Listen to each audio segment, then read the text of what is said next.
tässä sitä nyt ollaan. Tämän jakson vieraana monissa liemissä keitetty media-alan yrittäjä Juho Manninen. Viikko ennen MM-kisoja, niin 3. kertaa se eturisti poikki. Kyllä se siinä vaiheessa alkoi olla semmoista hiasta kuolemaa. Sä et oikein tiennyt, että mitä sä tekisit. Ja oli aika pitkäänkin vähän hukassa. Tiedätkö, sä oot kuukauden grindannut siellä nettipokerilla. Niin. Aamulla heräät ja sä oot pelannut ne kaikki. Sulla oikein silmät syttyi siinä vaiheessa, kun sä sanoit, että löysi taas sen. Et ihan täysin niin järjetön ajatus, mutta niin se vaan sitten kuitenkin onnistui sekin. Niin siinä oli varmaan aika raju paine taustalla. Aivot käy ihan helvetinmoisella ylikierroksilla ja se kyllä aiheuttaa todella huonoja oloja. Onko sulla liikaa ruutuaikaa? On siis ihan varmasti. Vanhemmuus ja isänä oleminen. No, kato perkele, menee tunteisiin. Risto Mattila, lumilautailun maailmanmestari, yrittäjä ja intohimoinen oppija, kohdistaa tässä ohjelmassa huomionsa vieraiden sisäiseen maailmaan ja ammentaa oppia kohti parempaa elämää. No niin, tästä mennään. Juho, ollaan oltu hyviä ystäviä pitkään. Aivan mahtava juttu, että tulit Huomio-podcastiin ekaksi vieraaksi. Tervetuloa. Kiitos. Erittäin mukava se, miten briefasit tätä, että mitä sä tällä podcastilla haet, niin erittäin ilo tullut. Kun mä aloin miettiä, että miten mä ohjaan tätä keskustelua, niin mä tajusin, että sä oot ollut jääkiekkoilija, lumilautailija, rokkari, äijä NHL-vamin kamera edessä ja kameran takana edittihommissa. Tällä hetkellä teet Liiga Without the Map podcastia, Golf Digger-kanavaa YouTubeen ja kaiken tämän lisäksi olet vielä isä. Ennen kuin me syöksytään tai sukelletaan noihin mielenkiintoisiin aiheisiin, niin mä haluan esittää sulle yhden kysymyksen, mikä on kaikkien huulilla päivittäin, mutta siihen todella harvoin kukaan antaa täyttä huomiota. Mitä sulle, Juho, kuuluu? Hyvä kysymys ja erittäin hyvä pointti. Siis tänään just nyt, kun tätä tehdään, niin kuuluu hyvää. Siis itse kävin aamulla ennen 8, olin käynyt jo kuntosalilla tekemässä pienen kevyen treenin, semmoisen herätyksen päivää, että vähän semmoinen, mikä se nyt voisi olla, semmoinen pieni vaihe, että nyt taas vähän skarpataan, yritetään syödä paremmin ja just nyt on oikein semmoinen hyvä drive päällä. Kuulostiko selittely? Eli tällä hetkellä on hyvä drive päällä. Joo, kyllä. Okay. Mutta siis eihän, niin kuin sä tunnet, mutta me ollaan näistä asioista juteltu monta kertaa ja varmaan jutellaan tässäkin, että niin kuin paljon on ollut elämässä kaiken näköistä, niin ei sitä välttämättä aina siinä hetkessä huomaa, mutta välillä sitten on myös ollut raskaampia aikoja ja hyvin paljon väsyneempi, mutta nyt justiin eilen katsoin hienosta kellosta, niin ei hashtag yhteistyö millään muotoa, mutta body batteri näytti eilen aamulla 100, joka on välillä on ollut sitten vähän ehkä vähemmänkin energiaa. Nyt on hyvä meininki. Tästä onkin hyvä heittää asialta siihen, että silloin kun aina oli se batteri 100, eli silloin kun oltiin vielä nuoria, jopa lapsia, Kyllä. vaikka lapsen mielisiä ollaan edelleen, niin kerro meille, sä oot Jäälistä kotosi. Kyllä. Joka on kuitenkin pikkuinen paikka tuolla Oulun vieressä. Että millaista se lapsuus siellä oli? Joo, nykyisin Jääli on itse asiassa Oulua, mutta siis Kiimingin kunta Oulun kupeessa, Jäälin kylä 15 kilometriä Oulun keskustasta. Siellä oli hyvä kasvaa. Mulla on 2 isosiskoa, sitten me syntyi siihen vielä 1 pikkusisko, eli 3 naispuoleisen henkilön keskellä siinä kasvoi ja ihan tommonen ehjä perhe, eli isä ja äiti edelleenkin yhdessä ja siellä sitä touhuttiin päivät pitkät pihalla jääkiekkohan se silloin penskana oli niinku kaikki kaikessa ja kavereiden kanssa sitten niinku tietenkin pelattiin joukkueessa jääkiekkoa, mutta sitten myöskin niinku aika pitkälti se kaikki vapaa-aika meni niinku kaukalossa sitten, että monta kertaa hyvä ystäväni Lauri Mikkolan kanssa sitten jäätiin niinku treeneistä suoraan, kun meillä oli Kärppien joukkueella oli jäälihallissa treenit, niin jäätiin siitä niinku treeneistä suoraan siihen jääli ulkokaukaloon vielä luistelee ja se oli kyllä semmoinen intohimo silloin penskana ja toki sitten kesäisin skeittailtiin ja pelattiin futista ja mitä ikinä. Mutta paljon pyörittiin pihalla ja touhuttiin. Minkä ikäisenä se jääkiekko sulle tuli jo? Koska tuosta kuulee jo tosta, että urheilu on ollut sulle se aika lailla iso asia silloin nuorena, mikä on aivan mahtava juttu. Koska nykymaailmassa on aika paljon monenlaista muutakin. Jengi räpläilee puhelinta ja kattelee ruutuja, niin sun lapsuudessa varmaan kuitenkin se lähti heti, kun pääsi jalkeille, niin alettiin jotain harrastelemaan. Joo, siis olisiko mä ollut 8, kun menin sitten Kiimingin Rientoon eka kerran niin joukkueeseen, mutta kyllä sitä tietenkin sitä aikaisemmin jo oli useamman vuoden siellä niin ulkojäällä käynyt, mutta muistaakseni olin 8, kun menin niin joukkueeseen pelaamaan lätkää eka kertaa ja siinä sitten niin pari vuotta oltiin, Kiimingin Riento muuttui sitten KKP:ksi eli Kiimingin Kiekkopojiksi ja siinä sitten pelattiin itse asiassa parissakin ikäryhmässä sillain, että niitä reenejä oli aika paljon, kun me pelattiin niin siinä oma ikäisten, siinä oli minä ja just Mikkola Late ja muutama muu jäljiläinen, jotka pelasivat niin sekä omanikäisissä että siinä vanhempien joukkueessa, kun siellä ei ollut niin paljon porukkaa, mutta sittenhän me vaihdettiin siitä parin vuoden päästä sitten Kärppiin, kun Kärppiin tuli, olisiko se ollut D-junnuihin ensimmäinen niin kuin tavallaan edustusjoukkue Oulun alueelle, niin mentiin sitten sinne. Mutta se oli meille kyllä hyvä, kun niin kuin tosiaan reenit oli käytännössä koko meidän junnu ajan niin kuin jäälissä. Eikä tarvittanut silloin kellosta katsoa, että patteri oli 100, koska koko ajan mentiin aivan täysiä. No ei. Ja tietenkin niin kuin olihan siihenkin aikaa sitten, me ollaan sama ikäisiä, niin muistat varmaan, että jossain kohtaahan nuo tuli Nintendot ja tommoset, että kyllähän niitä niin kuin konsolipelejäkin pelattiin, mutta ei sitä nyt niin kuin, ei sitä tarvinnut ehkä olla. Tai sanotaanko näin, että kyllä meidän äiti joskus sanoi, että nyt se Super Mario pois, mutta ei se ehkä ihan samassa määrin ollut tuo ruutuaika semmoinen huolenaihe, mitä ehkä nykyään tarvii olla. Niin, ja pelit ei silloin ollut vielä niin koukuttavia, että ei sitä Super Mariokaan jaksanut hyppiä ihan hirveästi. Mutta no kyllä sitä joskus yömyöhään pelattiin sitäkin, mutta ei ehkä ihan samalla tavalla. Mites oliko jääkiekon suhteen NR mielessä tai että oliko sä, että tämä on se mun juttu? Että siis oli ihan täysin. Siis mähän olin ihan niin kuin varma, että mä pelaan NHL:ssä vielä joku päivä silloin penskana, että kyllä se niin kuin oli ihan kaikki kaikessa. Mikä oli sitten se syy, että tämä haave ei toteutunut? No sanotaanko näin, että se, että olisiko se toteutunut, vaikka se polte sitä lajia kohtaa olisi säilynytkin, niin erittäin epätodennäköistä, hyvin harvahan sinne pääsee, mutta itse asiassa siitä meidän ikäluokasta niin hämmentävää, että meidän kärppäjoukkueesta sekä Pyörällä Mika että Kukkosen Lasse pääsi molemmat pelaamaan NHL-pelejä ja Arnio Antti muutaman, kun siis tosi hyvän liigauran. Että samasta joukkueesta 3, niin sekin on jo niin hyvä, että ne saa ammatin. Että olisiko siitä koskaan tullut, en tiedä, mutta se, että mulla siinä teini-iässä tuli murrosikä aika myöhään.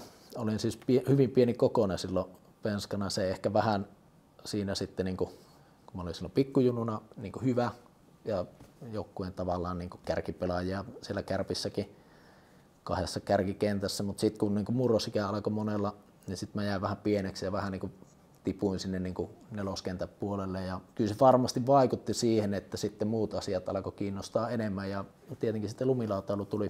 Mä olin joskus hiihtolumilla niin vuokrannut, kun Ylläksellä käytiin, niin olin kyllä vuokrannut lumilautaa jo silloin niin ala-asteikäisenä. Ja sitten kärtin tosi kauan, kun monet sai lumilauva silloin yläasteikäisenä. Nyt todella paljon joutuin kärttään porukolta, että hommatkaa mulle lumilauta, että kun on mun suksetkin alkaa jäädä pieneksi ja kaikkea. Sitten jossain kohtaa se sain ja jossain kohtaa se sitten niin kuin varmasti kaikkien näiden asioiden summana se, että mä en ollut enää niin kuin, tai istuin pelejä penkillä silloin C-junnun ikäisenä, mitä silloin ollaan 14-15, että ei vaan niin kuin mahtunut siihen pelaavaan kokoonpanoon sinä kautena. Ja vaikka sitten tietenkin monet tahot yritti sitten niin kuin sanoa, että oota kun sä tuossa kasvat, niin kyllä sä taas sitten, niin kuin, että sä oot lahjakas pelaaja ja näin. Mutta ehkä se sitten se polte vähän siinä niin kuin sen takia, että ei ehkä pärjännyt, en silloin nuorena sitä koskaan myöntänyt, sanoin vaan, että se lautailu alkoi kiinnostaa enemmän ja osittain totta kai se olikin näin, mutta sitten lautailussa semmoinen vapaus ja just se semmoinen kapinallisuus ehkä perinteistä urheiluhommaa kohtaan, vaikka mä en niin ehkä teininä muuten ollut semmoinen hirveä angstinen ja kapinoinut vanhempia vastaan ja näin, mutta ehkä se oli se mun kapina sitten, että se laji vaihtui niin kuin sitten 16-vuotiaana jäi jääkiekko ja alkoi sitten lumilautailemaan ihan tosissaan. Niin, eli huomio siirtyi vähän sitä jääkiekosta sinne lumilautailun puolelle. Ja syy oli sitten vahvasti se, että ei siinä niin heti päässyt siihen pelaavaan kokoonpanoon ja vähän ehkä pääsi niin tylsistyä. Vai alkoiko jotenkin lumilautailu, se kulttuuri ja se vapaampi homma, niin alkoiko se jotenkin porautua sinne aivokalloon, että toi olisi vielä ehkä vähän siistempää? No tavallaan joo, varmasti molempia. Niin kuin, no siis ehkä just se, että niin kuin aikaisemmin niin kuin oli ollut se polte tehdä sitä jääkiekkoa, tiedätkö, kaikki vapaa-aikakin siellä. Et se oli vaan niin siistiä ja sitä ei, niin kuin, ei tarvinnut koskaan pakottaa sinne treeneihin ja näin, mutta siinä sitten, ja siis se viimeinen kausi, kun mä pelasin, niin Kärppiin tuli sitten niin kuin tavallaan omalle isällekin iso kiitos siitä, ne hommas niin kuin Kärppiin tavallaan 2 joukkuetta siihen B-junnu-ikään. Sitä ennen ei ollut sitä, että siinä on tavallaan niin kuin 2-joukkue, jossa silloin muun muassa Pyörällä Mika ja Tuppuraisen Jani, jotka myöhemmin sitten teki aika hienotkin urat niin, ja Haate ja Juha-Pekka muun muassa niin joutui olla siinä B-junnun iässä, kun kehitys tapahtui niin eri ikäisenä, mutta silloin kun mä sitten pelasin mun viimeisen kaupan, niin mä olin taas sitten niin ykköspakkiparissa siinä, niin siinä kakkosjoukkueessa ja sain kyllä pelata, mutta sitten se ei vaan enää, niin kuin, se polte oli hävinnyt, että ei vaan niin kuin, sit jotenkin tuntuu, että tämä ei niin kuin kiinnosta enää samalla tavalla ja sitten kun se polte häviää, niin kyllähän me tiedetään, että et se voi kellekään muulle tai kenenkään muun takia tehdä. Se on niin varmasti monen asia summa. Esimerkiksi mä muistaakseni jäin niin kuin Oulussa, niin kun lukioihin haettiin, niin Kastelin urheilulukiosta pisteellä jäin niin kuin ulos ja menin sitten Kiimingin lukioon, missä mulla oli paljon näitä jääliläisiä kavereita, kenen kanssa sitten lumilautailua harrastettiin. Niin se, että mä olisinkin päässyt sinne Kastelin urheilulukioon, olisi varmasti niin kuin muokannut sitä paljon, miten se motivaatio sitä jääkiekkoa kohtaa olisi säilynyt. En tiedä, siis tosi niin kuin tuossa niin hyvin pienillä asioillahan on tuossa iässä iso merkitys. Niin ja siis aivan, nyt tuossa on hyvä pointti, että jos ne ympäristötekijät on tuossa kasvavan aikuisen ja nuoren miehen alun ympärillä, niin on todella tärkeää. Että nostit just tosi mielenkiintoisen pointin, että 2 lukion välillä on voinut niin tapahtua iso muutos siitä, että mihin on lähtenyt ja se pitää varmasti paikkaansa. Kyllä. Ja edelleen tullaan siihen, että joo, mä olin ihan niin lahjakas jääkiekkoilla, mutta emme mikään poikkeuksellisen lahjakas ollut tai semmoinen se, että miten monta tekijää siinä matkalla on ja miten pitkä intohimo sitä tiettyä asiaa kohtaan sulla täytyy olla, että sä siinä tuut maailman huipuksi. Että sehän niin kuin, monella se sitten, jotka oli vielä niin kuin A-junnuissa ja tolleen niin kuin hyviä, niin ehkä ne sitten alkoi hiipua siellä, hävisikö polte vai eikö vaan sitten pärjännyt, eikö riittänyt. Niin. Ja monet sitten, jotka ei silloin junnumpana ollut niin hyviä, niin just esimerkiksi Tuppuraisen Jani on yksi parhaita esimerkkejä, että se ei ollut ikinä semmoinen, että kukaan ei olisi uskonut siitä vielä parikymppisenäkään, että siitä tulee ammattijääkiekkoilija, mutta sitten siitä niin kuin armeijan jälkeen ja myöhemmin sitten pääsi, niin no sillä on mielenkiintoisia teitä, mutta siinä on monella, vaikka niin kuin itsekin silloin aina ajattelin, että mä oon niin kuin tosi semmoinen, niin kuin, että mä teen asiat niin kuin mä itse haluan ja näin, mutta on se myöhemmin ymmärtänyt, että siinä todella monella niin kuin ympäristötekijällä on ollut aivan äärimmäisen iso merkitys siihen, että mihin se elämä sitten meneekin. Mutta ehkä noita silloin nuorena ei niin kuin tarvikaan osata miettiä. Niin, ei niitä mieti, mutta näin nyt on hyvä miettiä, niin kyllä. Saa toivottavasti kuulijat tästä. Ja sä otit tuossa mielenkiintoisen pointin, sen grindaamisen, niin sä sanoit hyvä esimerkki sun kaverista, josta ei olisi varmasti uskonut, että tulee, mutta se jakso painaa. Ja mulla on itsellä samanlaisia kokemuksia lumilautailusta, että mulla oli paljon epätoivoisia hetkiä, että ei tästä tule mitään, mutta mä vaan painoin ja sitten se tapahtui, että se on monesti se ratkaiseva tekijä, se periaatteessa se sinnikkyys siinä hommassa. Kyllä. Mutta sä sanoit tosi hyvin, että se täytyy olla se jäätävä palo, että jos sulla, niin kuin joku on sanonut sillä tavalla, että sä voit saada tässä maailmassa ihan mitä sä haluat, mutta sä et voi saada kaikkia mitä sä haluat. Ainakaan kerralla. Niin, jos sä yhteen asiaan kerrallaan kun panostaa täysiä, niin se voi saada ja siinä on aina sitten veroja taustalla. No mites mikäs oliko siellä Jäälissä sitten joku snoukkaporukka? Tämä kiinnostaa mua henkilökohtaisesti, koska jostakinhan sitten lähti sekin polte tulemaan. Joo, Jäälissä oli kavereita, Ronkaisen Tuomas muun muassa, itse pari vuotta vanhempi, vietettiin tosi paljon silloin just lukioaikaan aikaa yhdessä ja vähän sen jälkeenkin ja Jaakkola Ville Antti ja ketä siinä nyt oli, Iisaka Sakke ja Sirviö Matti, joilla oli sitten taas heillä niin kuin vaunut syötteellä, jossa sitten päästiin olemaan, vietettiin viikonloppuja siellä ja siinähän meni se pari vuotta siinä sillä että kyllä sitä niin kuin harrasti, että en mä niin kuin aloittanut lautailua sillä, että mä lopetan jääkiekkoa ja nyt mä aloitan lautailua, että olihan se niin kuin ollut siellä. Niin. Mutta se, että se, niin kuin se massiivinen intohimo sitä lajia kohtaan niin kuin sitten kasvoi siinä ja tosiaan siellä syötteellä sitten ruvettiin viikonloppuja käymään ja sitten kun mä lopetin se jääkiekon, niin sitten rupesin niin kuin käymään kaikki viikonloput siellä. Ja se oli, ja sitten Jäälissä oli semmoinen Tarhanmäki, erittäin pikkuinen kukkula, mutta siinä sitten käytiin niin kuin viikolla iltaisin, että se oli sitä semmoista aika kotikutoista touhua ja eihän siinä niin kuin, silloin kun mä lopetin jääkiekon, niin totta kai sitten itse kun oli niin innossaan, niin puhui jo niin kuin lautailusta vähän sillä lailla, että vitsi, saattoi sanoa vähän niin kuin, että kyllä tossa, niin kuin, että musta tulee vielä ja näin, niin kyllähän niin kuin porukka muistaa sitä niin kuin jälkeenpäin. On niin kuin moni tullut sanomaankin, että kyllä heitä nauratti silloin, että mitä helvettiä. Ja mä muistan, kun jotain, no ei kaikille varmaan sano mitään, mutta sulle sanoo hyvinkin paljon. Frontside Rodeo oli silloin 90-luvun puolivälin taitteen jälkeen niin kuin todella kova temppu. Se on tehnyt comebackin. Nyt on äijälläkin comebackin paikka. Ei varmaan. Meikäläisen comebackia ei varmaan tarvitse odottaa tuossa lajissa enää, mutta niin, muun muassa siellä Tarhanmäellä, niin mä muistan, kun mä niinku hinkkasin sitä, että kun oli vaan niinku halu oppia se temppu ja sitten just tää Ville Antti, se oli aina semmoinen piikittelevä kaveri ja sillä niinku hyvä suustaa ja sitten jossain kertaa, kun mä kävelin taas sinne vauhioton päälle, että ootko muuten pysynyt tänään monta kertaa pystyssä ja mä muistan edelleen, tästä on kuinka monta vuotta, tästä 30 vuotta varmaan kohta aikaa, niin mä edelleen muistan niin sen, että, että se tuli semmoinen, että et sä kehity, jos et sä yritä, niin se ajatus sillä lailla. Ja loppujen lopuksi sitten ei siinä kauan mennyt, kun se yhtäkkiä olisi ollut seuraava viikonloppu, kun syötteellä sai katsoa vähän isompaa hyppyri, mistä sä ehdit paremmin tehdä sitä tempu.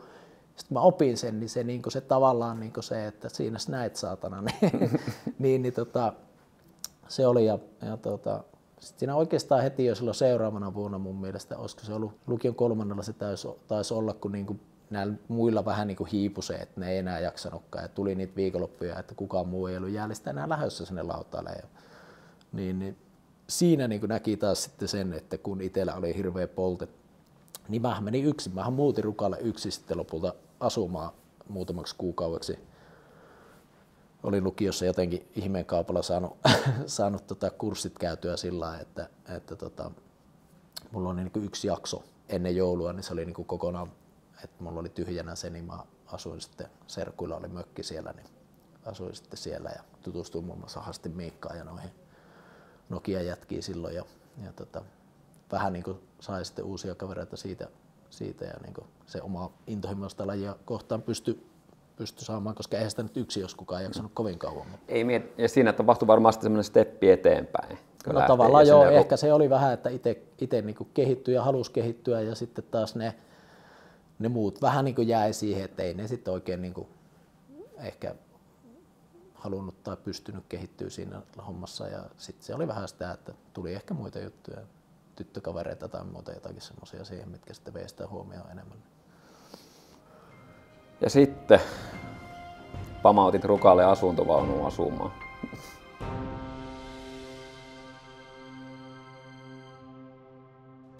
–2000-luvun taitteessa Juho tutustui lumilautailun merkeissä Risto Mattilaan.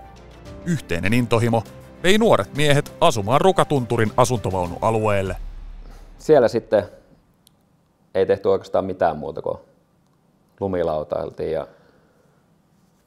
Niin. No niin, oikein. Tietysti siihen kuuluu kaikki ne aktiviteetit, mitkä kuuluu nuoren miehen elämään. Mutta siis se, minkälainen kokemus sulla oli siitä, koska mä oon sanonut jossakin, että se oli jollakin tavalla mun elämässä näin jälkikäteen ajateltuna, se oli niin tavallaan puhtainta elämää, mitä on ollut, kun siellä oli kaikki, mitä tartti. Oli se niin tosi aitoa aikaa, ja tästähän voisi kertoa miljoona tarinaa, kuinka no siis näin niin pähkinänkuoressa asuttiin siellä asuntovaunualueella Rukalla, eka vuosi siellä spurkultiin Haastilla, ja sitten sun asuntoautossa tai vanhempiesi asuntoautossa pari vuotta silleen aika intensiivisesti, ja sitten kun alettiin vähän kiertää jo maailmalla, niin sitten se oli vaan sellainen tukikohta, mihin aina silloin tällöin mentiin. Mutta se, niin olihan se, jos niin miettii sitä, niin kellään ei ollut oikein rahaa. Että niin kaupasta haettiin nuudelia ja kalapuikkoa ja syötiin niukasti. Kaikki päivät laskettiin, niin kuin arkipäivät viikonloppuisinkin laskettiin, mutta sitten myös nautittiin sitä iltaelämästä aika railakkaasti. Että olihan se ihan pirun siistiä aikaa tietyllä tavalla nuorena miehenä. Kun näin jälkikäteen vaan miettii, että nykyään on läppärit, TV, netti, some ja sitten, että se oli semmoista täysin häiriötöntä aikaa. Että mekin vietettiin siellä asuntovaunussa kahdesta aikaa, about 2 vuotta. Ja niin talvisin tietenkin niin talvisin kesät pois, mutta se viihde oli TV ja mankka, mistä kuunneltiin Didoa. Se on muuten selvä aika, Dido White Flag on kuultu aika monta kertaa ja nukahdettu siihen, mutta joo, siis se tavallaan niin kuin moni saa sillä jälkeenkin päin niin ajatellut tai ihmetellyt sitä, että siis niin kuin, kun sulla ei ole sitä omaa tilaa. Se asuntoauto on kuitenkin aika pieni ja siinä asuu parhaimmillaan, no me asuttiin se niin kuin 2, mutta sitten taas esimerkiksi Haastivaunussa, niin siinä asuu monesti niin kuin 4. Tietenkin siinä on ne huoltorakennukset, joka niin kuin helpotti sitä, että sun ei tarvitse niin kuin käydä paskalla siinä ja suihkussa ja näin, eikä tehdä ruokaa siinä. Mutta onhan se niin kuin aika intiimi sillä lailla, että ei siinä siis mä en muista niin kuin kovin, näin äkkiseltä niin ei tullut yhtään vaikka riitaa mieleen, niin kuin, että siinä olisi mennyt tiedätkö, sukset ristiin. Niin siis varsinkin se on jotenkin, mä oon miettinyt paljon, että nyt varsinkin kun oli covid ja tälle ja ihmiset joutuu olemaan saman seinän sisällä ja näitä apua, mitä tässä nyt tehdään, joutuu oikeasti katsomaan toista silmiin ja puhumaan ja tällä tavalla, eikä ole, niin silloin ei siinä ollut mitään ongelmaa. Me juteltiin, jos me juteltiin, me oltiin hiljaa, jos me oltiin hiljaa. Ja se jotenkin aisti sen, että jos sä esimerkiksi tykkäsit välillä katsoa NHL:stä vähän jotain tuloksia ja tämmöistä tai välillä syventyä johonkin, niin sen tajuus. Ja sitten molemmat teki omia juttuja. Et ei oltu sillä tavalla, me oltiin kuitenkin tietoisia siitä me itsestä ja toisesta, mutta sitten ei tarvinnut niin ohjata sitä huomiota koko ajan johonkin muualle, vaan se aisti, että toinen halusi olla rauhassa tai ei. Ja se on käsittämätöntä, että siinä ei saa näin jälkikäteen ajateltuna, että siinä ei tullut mitään tappeluja, koska, ja me oltiin vielä siinä iässä. Että mä en tiedä, voisiko siinä olla joku se syy, että se oli jotenkin niin simppeliä se aika. Joo, ja siis tavallaan nyt jos vertaa näihin, poukkoilee vähän aiheesta, mutta siis se, että kun me Juhanin kanssa ollaan, eli Putkosen Juhani siis, kenen kanssa tehdään tätä NHL-vamia, katsojillekin tiedoksi siis, niin nykyään kun me ollaan tuolla reissussa, niin siinä tavallaan sä pääset niinku sen toisen luota pois, kun sä otat sen kännykän ja silleen. Eli sä annat sille sitä tilaa. Niin siihen, jos nyt tehtäisiin se, että ei olisikaan noita, niin mä luulen, että se olisi todella hankalaa, koska sitten niinku paljon helpommin alkaisi toisen naama ärsyttää, koska sä joudut olla. Ja sitten alkaa tulemaan ne ajatukset omaan päähän ja joutuu oikeasti, niin kuin tämän podcastin nimi on huomioon, niin siinä sitten kun aletaan tuijottaa toisen naamaan, niin sitä ollaan yhtäkkiä vähän pulassa, koska se on niin helppo ottaa puhelin taskusta ja mennä someen, sä pääset siihen omaan rauhaan ja sinne ulkoiseen. Kyllä. Niin, sitten Rukalta kuitenkin vähän saamaan pökköä pesää tuohon hommaan ja tuli menestystä lumilautailussa, muun muassa Klagenfurtissa, maailman cupissa, Big Airissä muistaakseni 3. sijain. Sä muistat sen niin hyvin, kun sä itse voitit senkin. Itse asiassa mä muistan sen niin hyvin, koska mä muistan, missä sä käytit ne palkintorahat. Joo, no. Rillille. Rillille. Siinä tuli ostettua muistaakseni Oulun nimeltä mainitsematon grilli tyhjäksi. No, aika montakin kertaa. No nuoruudessa on tullut tehtyä kaikennäköistä hölmöilyä. Osaa tommosia hauskoja, viimeisillä rahoilla ostaa nakkikiskat tyhjäksi ja muita tommosia, mutta joo, niitäkin on niitä tarinoita paljon ja nekin on hauskoja, osa ei ehkä ihan niin hauskoja, mutta joo, siis kyllähän mä pärjäsin lautailussa hyvin ja olin kerran MMissä ja tosiaan jotain tommosia, aika monesti ja mä olin noissa maailmancupin kisoissa just joku 6 tai 5 tai 4 tai 7. Niin. Olisiko mä ollut se Big Airin maailmancupissa jo parhaana vuonna kokonaiskisassa joku just 7 tai jotain tommoista. Mutta eihän mä sit niinku se, missä sitten meidän se ero tuli, että sä sitten kuitenkin onnistuit lyömään ihan niinku täysin läpi tonne maailman niinku absoluuttiselle huipulle ja sehän mulla jäi saavuttamatta kyllä, että sitä ei tarvitse niinku yrittää muuksi kääntää ja se tavallaan niinku, miten mä oon sitä niinku jälkeenpäin miettinyt, niin totta kai voidaan sanoa, että oli niinku loukkaantumiset, totta kai ne vaikuttaa ja tuli paljon loukkaantumisia siinä niinku putkeen, joka sitten vähän viivästytti, mutta kuitenkin sen jälkeen mä olin vielä kuitenkin siellä MM-kisoissa ja näin, että ei ne loukkaantumiset loppujen lopuksi, että onhan joku Ettala Eerokin loukkaantunut miljoona kertaa.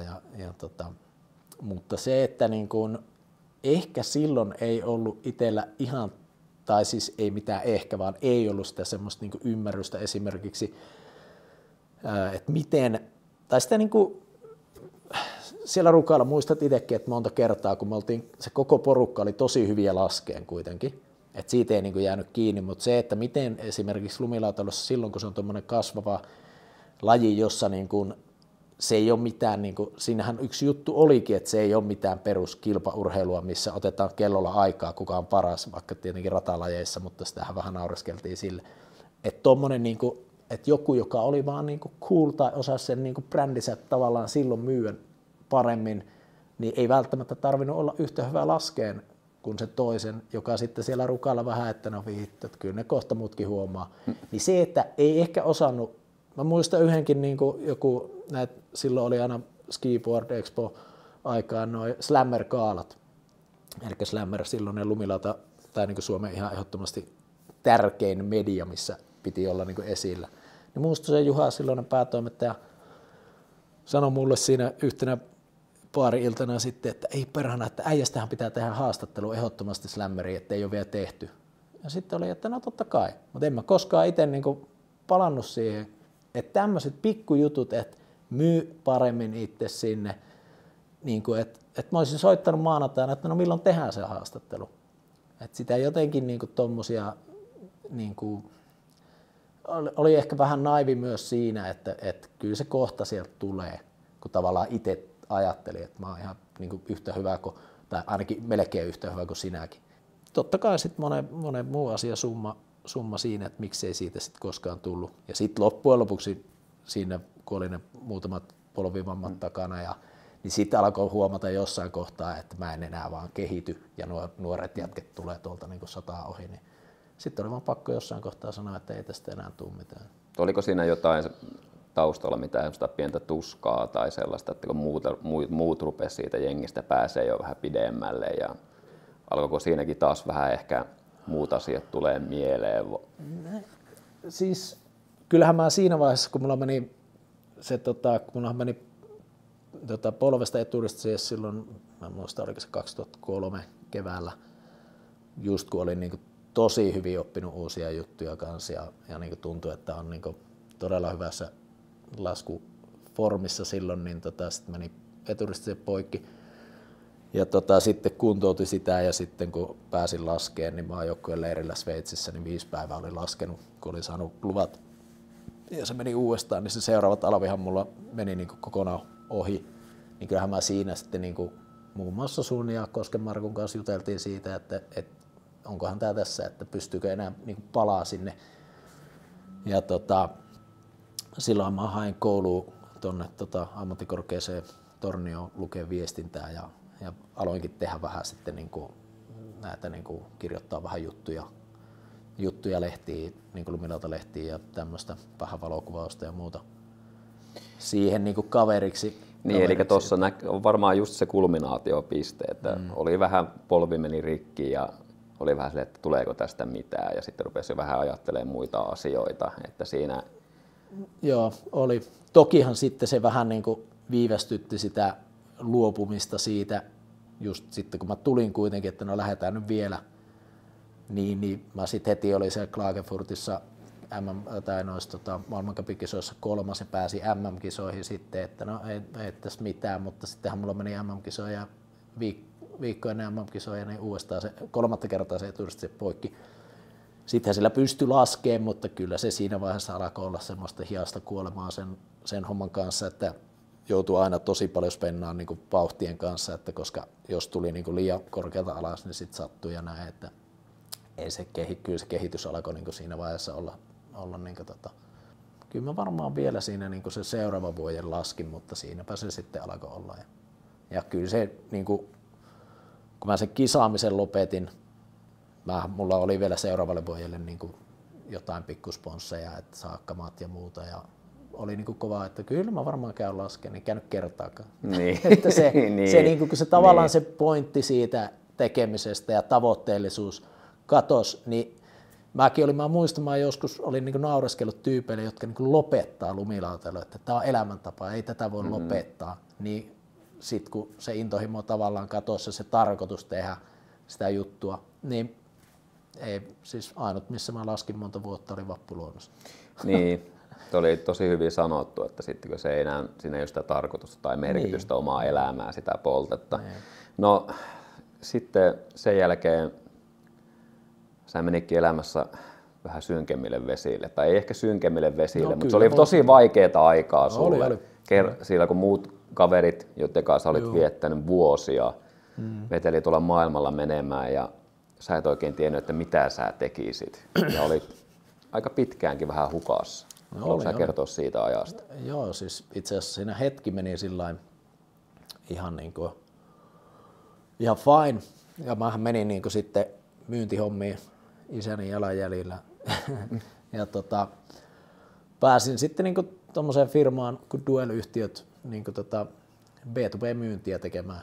Ja teinkin sitä sitten 2,5 vuotta siinä. Ja se niin alkuun se meni ihan hyvin. Niin oli tavallaan aikuisten töihin, laitetaan vähän niin hienompaa, mutta siis siistimpää kampetta päälle ja lähdetään myymään tavaraa. Ja siis myyntityö oli, totta kai siinä piti opetella kaiken näköistä, mutta siis sillain supliikkina ihmisenä, niin se oli mulle sillain helppo omaksua se homma.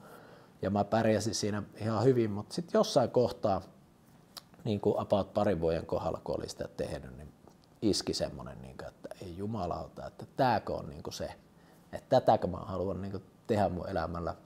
Että ei ole mitään intohimoa, silloin ei ollut mitään harrastusta, ei semmoista, että oltiin me golfi siinä aloitettu, äijä siinäkin mukana sait houkuteltua golfin pariin. Silloin alkuun mä sanoin, että en varmasti lähde juppien vuohutusta ja elitististä paskaa. Noi oli ne mun ajatukset golfista silloin, mutta sitten saitte kuitenkin houkuteltua. Ja varmasti aika monesta muustakin asiasta silloin, kun sitä ui vähän synkimmässä vesissä. No, nuorena on naivi monen asian suhteen totta kai. Ja niinhän se pitääkin mennä, että vanhempana ajattelee monesta asiasta vähän eri tavalla. Mutta niin joo, siis sit kun se iski ja mä soitin silloiselle tai sen firman omistajalle hyväksi ystäväksi muodostunut silloin Nousiaisen Pasille soiti eräänä aamuna siinä, että ei vaan enää lähde. mä en niin kuin saa itsestäni mitään irti, että tää homma ei ole niin kuin mua varten. Se oli hieno, miten Pasi sanoi mulle siinä. Se sanoi, että ne sun esimiehet, eli mun niin kuin myyntijohtajat ja nämä siinä, ketä mun niin kuin tiimijohtajina oli, niin että ne tulee yrittää saada sut jäämään, koska mä myin kuitenkin ihan hyvin. Mutta että älä kuuntele niitä, siis oman firmansa, että älä kuuntele niitä, että kyllä me sulle jotain niin kuin hienompaa keksitään.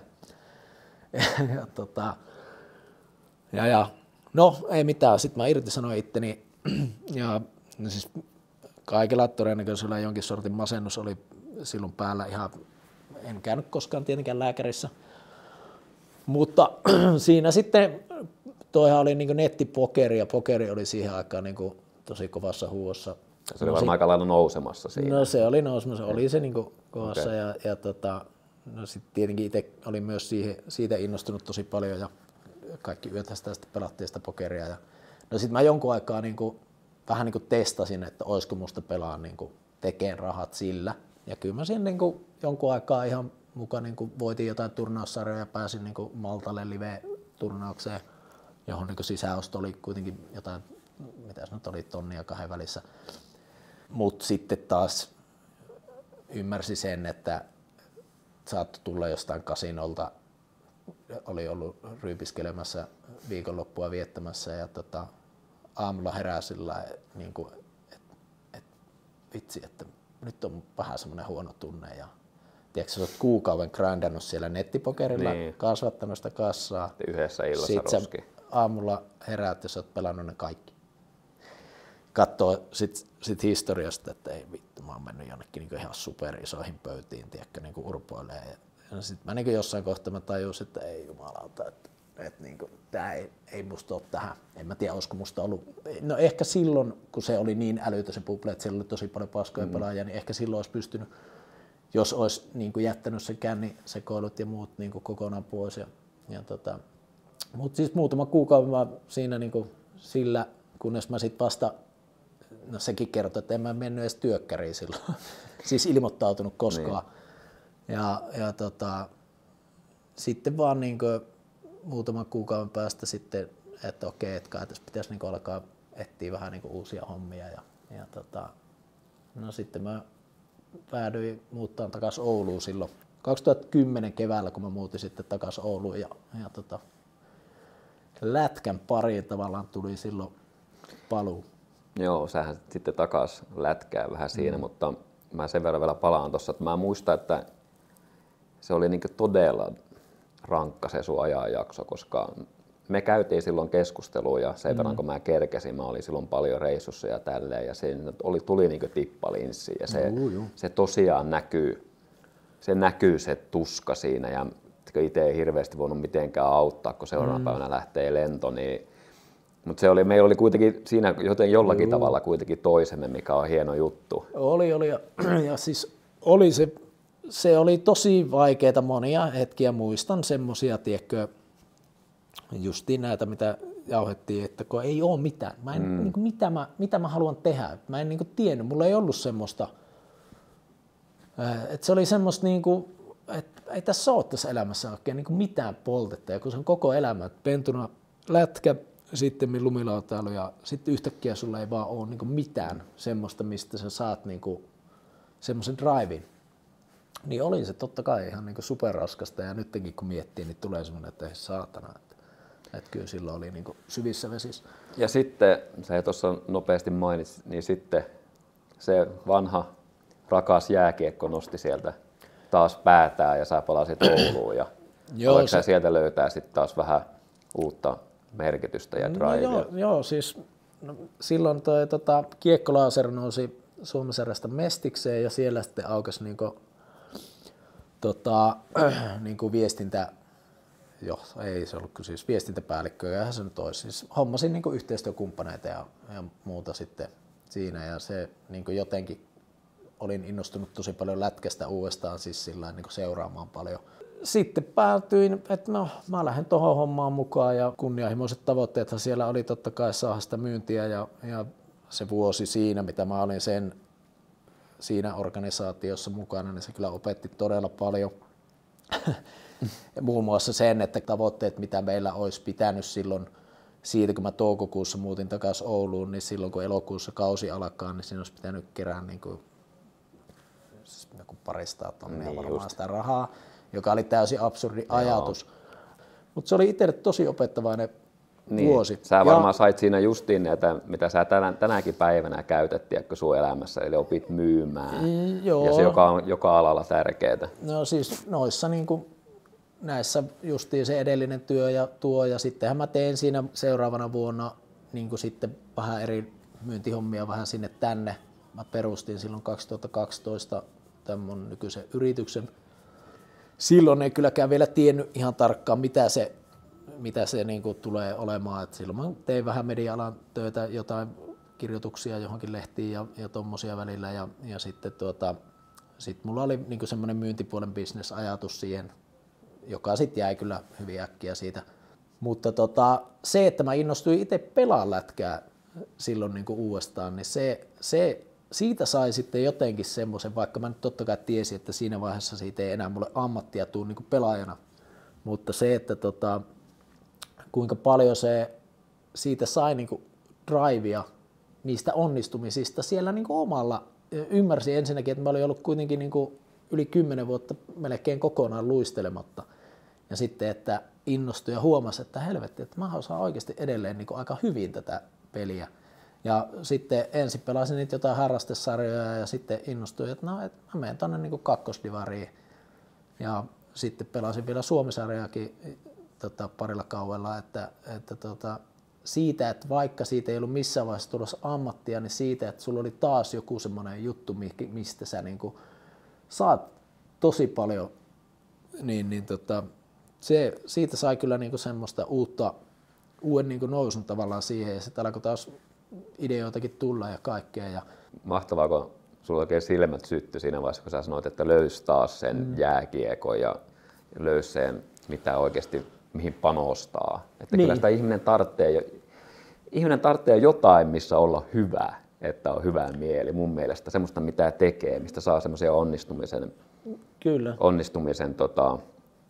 fiiliksiä. Musta ne on tosi tärkeitä elämässä. Että ainakin meidän kaltaisille ihmisille se on kyllä ihan niin kuin, tai pystyn sanoa susta ihan samaa kuin niin hyvin tunnetaan, että jos ei ole sitä jotain, mikä niin kuin tavallaan, missä sä pystyt kehittämään itseäsi, niin on hankala olla.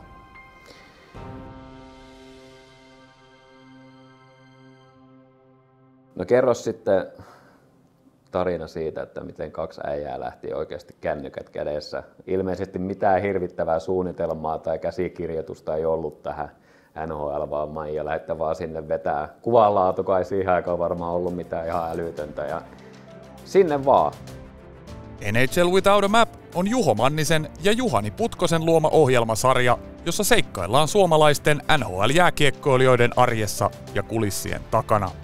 Vuonna 2013 alkaneesta kännyköillä kuvatusta lähes nollabudjetin kokeilusta kasvoi mediakenttää muuttanut ilmiö.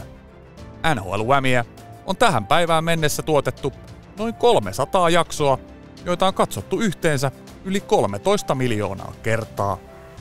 Se niinku ihan alkuperäinen idea oli, että me tehdään niinku lätkästä ja lumilautailusta, koska siihen aikaan ei jääkiekossa ollut millään muotoa tämmöistä niinku rennompaa journalismia. Sille naureskeltiin, että sieltä taas tulee ne jargonit noilta kaikilta, kun niitä haastatellaan. Ja sitten kun tavallaan tiesi, että siellä on ihan samalla rentoja jätkiä kuin lumilautailijatkin, mutta se, että, niinku, että miksei ne voi olla niissä haastatteluissakin rentoja. Ja siitä se niinku sit muotoutui monen mutkan kautta, se on pitkä tarina, mutta siis se alunperinhän kun Juhani oli siis kärttänyt mua, se oli edellisenä vuonna ollut Vänttisen Tuomaksen kanssa Leino Ville luona ja oli menossa sitten taas niin kuin seuraavana vuonna ja se kärtti sitten mua mukaan, että lähde hänen kanssa sinne ja mä olin ihan persaukinen, ei mulla ollut niin kuin millään muotoa rahaa ja silloin mä pelasin just Suomi-sarjaa, niin kausikin oli kesken, että en mä nyt voi kesken kauden lähteä, että se jääkiekko oli niin tärkeä, se oma jääkiekko myös, mutta sitten mulla meni polvesta kierukka paskaksi ja se kausi loppui siihen, niin sitten tavallaan tammikuussa aukesi se mahdollisuus, että no okei, että ehkä mä voisinkin lähteä, mutta pitäisikö mun tehdä niin kuin tämmöinen jollekin yrittää myyä, että mä teen niin kuin matkapäiväkirjaa sieltä, että kun mä oon tehnyt näitä mediajuttuja tässä nyt viime aikoina kirjoittanut nettiin ja kaikkea niin kuin. Sitä teit musta muun muassa haastattelua niin, silloin. tein muuten. Snow Extreme-lehti, joka mä edelleen pidän yhtenä parhaista haastattelusta, koska se meni aika syvälle. Niin. Joo, siis se pitää, että mä en ole sitä vuosikausia. Mullakin varmaan on se jossain tallessa, mutta mun mielestä siitä tuli myös todella hyvä haastattelu, että jos se jostain vielä löytyy netin syövereistä, niin menkää katsojat lukemaan. Mutta niin sitten mä, niin että no mä rahoitan ton mun reissun sillä, että mä teen jonkun päiväkirjan tästä näin ja sitten Juhanille sitten sanoin ja Juhani siinä, että no joo, ja sitten mä, että no kännyköillähän nykyään voi kuvata ihan niin kuin hyvää videoakin, että jos siinä olisikin sitten niin kuin videoakin ja sitten Juhani innostui, että, no, että hän voisi olla kyllä niin kuin mukana tuossa kanssa ja sitten sitä niin palloteltiin, että miten se tehdään, niin sitten me lopulta niin kuin saatiin myytyä sitten, mä sain siihen Karjalan sponsoriksi ihan pelkällä sillä, että niin kuin tehtiin sellainen myynti-PDF, että me lähdetään nyt niin kuin NHL, 2 turakaista lähtee katselemaan, mitä sieltä löytyy. Ja se, että me tiedettiin, että okei, että me nähdään siellä nyt ainakin Leenon Ville, että me saadaan jotain, meiltä on edes Villelle siitä sanottu, muistaakseni mitään, että lähtekää mukaan tähän prokkikseen ja että tulee, silloin oli veikkaajat.com tämmöinen nettisaitti, mikä siis paljon näitä vedonlyöntisaitteja mainosti ja muuta, niin veikkaajat.com lupasi, että he niinku julkaisee sen, että hommatkaa siihen sponsseja ja sitten mä sain Karjala ja sitten olikin tämmöinen painotalo, siis proderauksia ja tämmöisiä tekee semmoinen kuin VR-mii ja saanko mä 4 tonnia niin kuin 3 viikossa ihan pelkällä idealla myytyä siihen. Eli me saatiin niin kuin meidän niin kuin matkakulut siitä pois, mutta se piti tehdä sillä, mä muistan sen, että tai melkein matkakulut pois, koska mä sanoin sitten Juhanille siinä, kun se päätös piti tehdä, että kun ne lennot pitää ostaa. Mä sanoin, että lainaa mulle ne lentolippurahat, että mä maksan kyllä takas, mutta mulla ei ole niinku rahaa. Ja sitten mä maksoin sitä Juhanille niinku sitä loppuvelkaa niinku joka kuukausi jotain niinku 10 sen seuraavan vuoden aikana pois. Rajua. Joo, mutta siitä se lähti tavallaan ja se oli kyllä niinku semmoinen kulttijuttu, mutta sitten se, niinku, että miten se sitten vasta niinku oikeasti lähti, niin mähän sitten keväällä pääsin tänne Helsinkiin sitten kuntokeskus Satsille töihin. Ja eli muutin sitten Helsinkiin ja oltiin täällä, olisiko ollut Flow-festari tai joku tommonen, minkä aikaa sitten oltiin tuolla yöelämässä ja sitten sattui Ilta-Sanomien urheiluesimies, kova lätkätoimittaja Vesa Rantanen, jota nähtiin, sattui sitten samoihin bileisiin. Ja sitten me näytettiin Veskulle sitä, että kato mitä me on tehty, kun Ville soittaa siellä kitaraa ja niinku tämmöistä pianoa ja vähän taiteesta puhui, että niinku jääkiekkoille puhuu ihan jostain muusta kuin jääkiekosta. Ja sehän syttyi siihen ihan täysin ja sitten se niinku, tässä tapahtui se, mitä tosi usein käy ihmisille, että kännipäissään tuolla jauhetaan, että meidän pitäisi tehdä jotain ja näin ja sitten se jää. Niin se ei jäänyt, vaan me oikeasti sitten seuraavalla viikolla soitettiin heti Veskulle, että mitä jos me ruvettaisiin tekemään tuo ja Vesku antoi siitä silloin Ilta-Sanomat oli ihan, koska nämä somet oli paljon pienempää silloin, niin kuin eihän Instagramia tyyli edes ollut vielä silloin, tai se oli ehkä just startannut, niin Ilta-Sanomien niin netti-TV oli tosi katsottu ja näin. Ja me saatiin sitten sieltä kanava ja saatiin myyä taas kerran itse hommata yhteistyökumppanit sille ekalle kaudelle. Mutta siinä on, kato, Laserin kova myyntikoulu tuottaa tulosta jo tuossa vaiheessa. Joo, että ja sitä voi miettiä että sillä tavalla niin opetuksena. Että vaikka siitä, sä oot saanut kuitenkin siitä aika paljon, vaikka se ei sillä tavalla ollut palkitseva duuni. Joo, niin kuin mä sanoin, se oli todella opettavainen vuosi monella saralla, vaikka oli sekin niin kuin vielä rankka vuosi. Mutta siinä me sitten niin kuin lähdettiin sitä NHL-hommia suunnittelemaan, mutta sittenhän mä olin vielä niin kuin kuitenkin Satsilla myyntihommissa niin kuin 1,5 vuotta siinä samalla. Mutta se, että sitten se kakkoskausi, mikä me tehtiin sitten Ilta-Sanomille, sinnehän meillä lähti tuo yksi Turusen Jussi kuvaajaksi ja ihan niin kuin reissupalkalla mutta sitten niin kuin kasvoi oikeasti isommaksi, että siinä oli sitten Selännettä ja Granundia ja Vesku auttoi tosi paljon. Me saatiin mediapassit ja päästiin niin kuin oikeasti sinne kulissien taakse ihan kunnolla ja se oli silloin 2014, niin se oli Ilta-Sanomien netti-tv ihan ylivoimaisesti katsotuin sarja tai niinku ohjelma ne meidän pätkät. Okei, niitä katsottiin niinku ihan jotain, siis siellä oli parhoilla jaksoilla oikeasti 500 000 katsontakertaa. Ne oli niinku ihan todella isoja lukuja. Ja no sit se oli niinku, tavallaan se seuraava vuosi oli se merkityksellinen, että 3. kautta kun lähdettiin tekemään, niin siinä kohtaahan sitten Sats ja Elixia oli yhdistynyt, niin mä en sitten enää saanutkaan niinku edes palkatonta vapaata.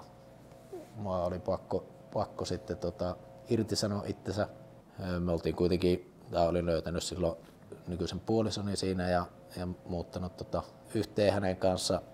Ja sitten meillä aika pian siinä oli lasta tulossa ja sitten hommattiin ensimmäinen omistusasunto yhdessä ja se niinku, siis siinä kohtaa vaan niinku sit usko siihen, että okei, että jos tää niinku, että mun on nyt sitten, että jos nää ei anna mulle niinku palkatonta vapaata, niin et sit kyllä mä niinku myyntihommia löydän sitten niinku myöhemminkin. Ja, niin siinä oli varmaan aika raju kuitenkin paine taustalla. No oli se tavallaan ja se oli osittain myös se syy, että kun mä olin siihen kyllä saanut myytyä meille niin kuin totta kai Ilta-Sanomat sitten seuraavalla kaudella jo vähän maksoi per jakso meille, mutta sitten ei nyt niin paljon, että sitten meidän kuitenkin piti itse hommata vielä ne kumppanit siihen ja sitten siinä niin kuin alettiin jo kuitenkin puhua siitä potista, että siinä puhuttiin jo sitten 10 000, jolloin sitten kun me hommattiin, kun se kuvaaja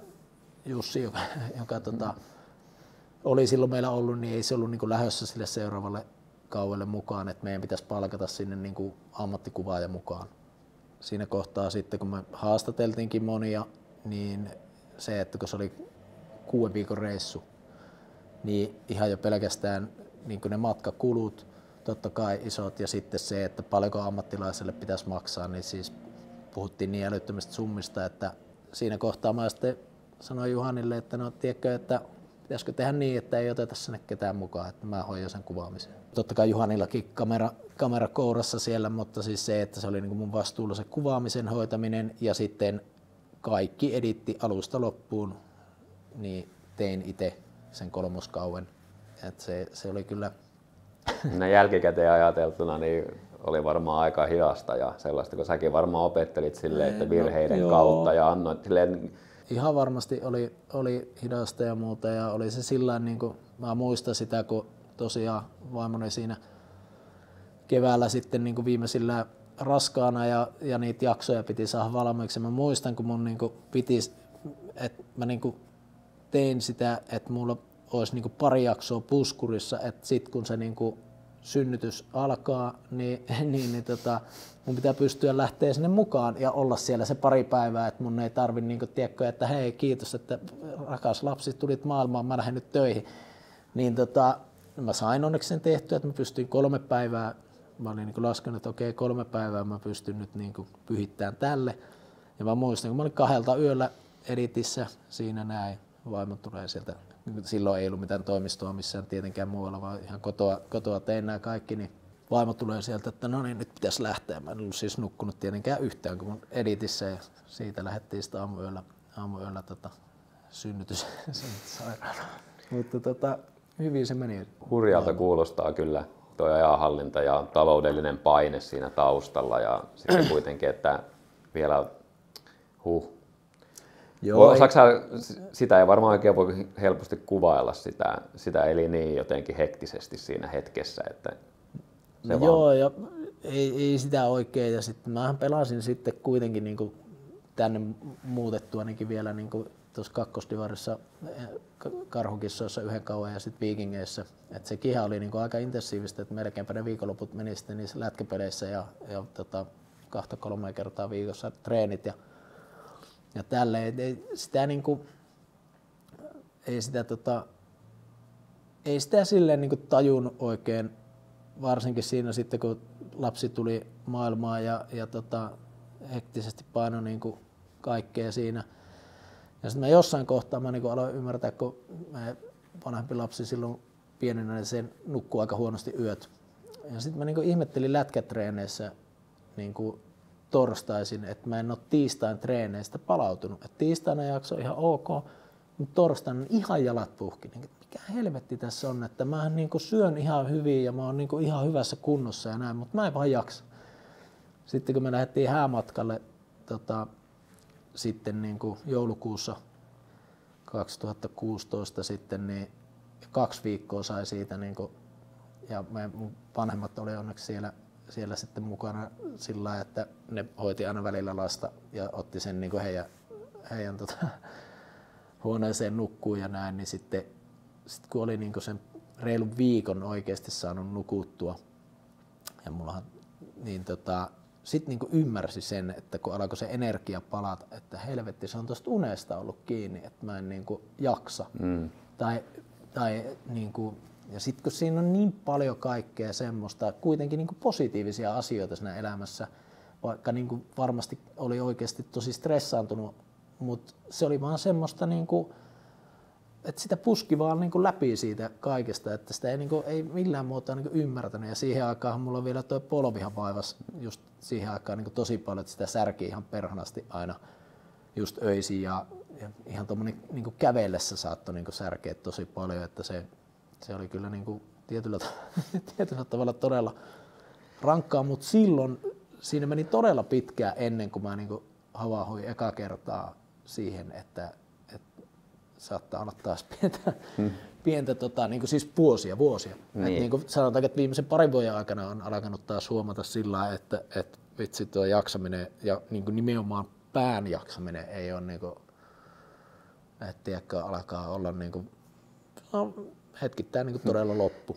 Niin, ja se niinku nuoruus kompensoi paljon, mutta kun me nyt ei olla tässä enää hirvittävän nuoria ja sitä kuitenkin painaa samalla höykillä. Me ollaan molemmat sen luontoisia ihmisiä vielä, että antaa mennä, niin se ajanhallinta ja uni Kyllä. ja itselle niinku rauhaa antaminen, se korostuu vuosi vuodelta enemmän ja se meinaa helposti unohtua. Kyllä. On pakko nostaa nyt yksi tämmöinen niinku hauska tarina siitä.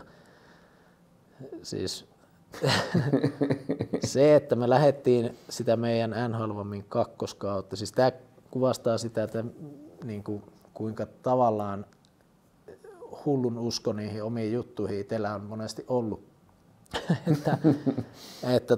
Siis me oltiin lähdössä kuvaan sitä kakkoskautta ja mulla loppui sitten niinku kämpästä, mulla oli Kampissa kämppä, niin vuokrasoppari, kun siihen tuli putkiremontti, niin se oli niinku loppumassa siihen, niinku, se oli helmikuun loppuun. Ja sitten kun me lähdettiin, mä en muista miten se meni, mutta siinä olisi ollut silleen, että mä olisin joutunut, jos mä olisin ottanut niinku heti siihen samaan, niin mä olisin joutunut maksamaan niinku 2 vuokraa päällekkäin. Ja siihen aikaan, kun ei tosiaankaan niinku ollut yhtään ylimääräistä rahaa, jos edes sitä tarvittavaa, niin mä sitten meidän molempien hyvä ystävä Kosken Markku sitten tarjosi, että no, sä voit tuoda ne sun niinku, kamat hänen varastoon. Ja sitten kun tuut sieltä jenkkireissulta, niin punkkaat hänen luona sitten sen aikaa kun tarvii. Ja ihan siis niinku, mahtava ystävän teko. Mutta se, että se muutto, niin se tapahtui samana aamuna, kun me lennettiin sinne Jenkkeihin. Markku tuli 7 aikaa aamulla siihen mun kampin kämpän pihaan, haettiin semmonen joku vuokrapaku. Ja eihän nyt tietenkin yksiö, eihän mulla silloin mitään super paljon sitä kamaa ollut, mutta kuitenkin niin me Markun kanssa muutettiin niin mun kamat sinne Markun varastoon Lauttasaareen. Ja sitten puolilta päivin piti olla lentokentällä lähdössä Jenkkeihin 6 viikkoa. Aivan käsittämätöntä. Ja siis eihän tuommoisessa ole mitään särkymävaraa. Niin. Et ihan täysin järjetön ajatus, mutta niin se vaan sitten kuitenkin onnistui sekin, että on näin myöhemmin ajateltuna niin erittäin hauskoja muistoja. 100% onnistumisprosentti tällä hetkellä elämässä. Kaikista päivistä on selvitty.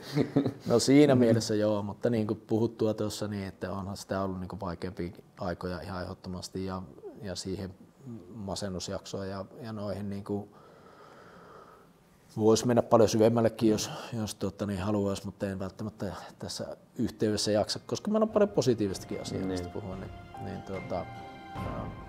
Mutta joo.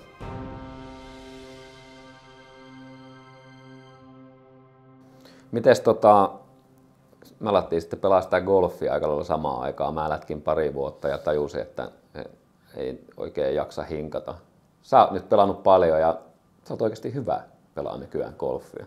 No hyvää ehkä liioittelua, siis no okei, hyvä harrastajaksi, mutta siis ei sitä moni niinku ymmärräkään, että jos meikäläinen laittaa tuonne, että pelasi Lakiston kentän tuosta 1 alle paari, joka on totta kai hieno suoritus itselleni, mutta se, että joku saattaa niinku olla sillä, että no milloin sä menet tuonne Finistorille niinku kisaamaan, niin siis siitä niinku oikeasti hyvistä pelaajista ollaan ihan superkaukana, että en ole tästäkään lajista. Mä muotoilen kysymyksen, onko sä tarpeeksi hyvä? En tietenkään, koska tässä tullaan taas siihen, että itselle, tästä mä löysin sitten niin kuin sen, kun ehkä jääkiekon kohdalla sitten tietenkin ikä alkoi tulla ja sitä oli saanut taas pelata sen tietyn aikaa tosissaan, niin vähän niin kuin se, että okei, tästä nyt on saatu se, mitä saatavissa oli. Ja niin oli siisti löytää tässä viime vuosina, ehkä 5 vuotta nyt tässä sitten niin kuin ollut tosi fiiliksessä golfista.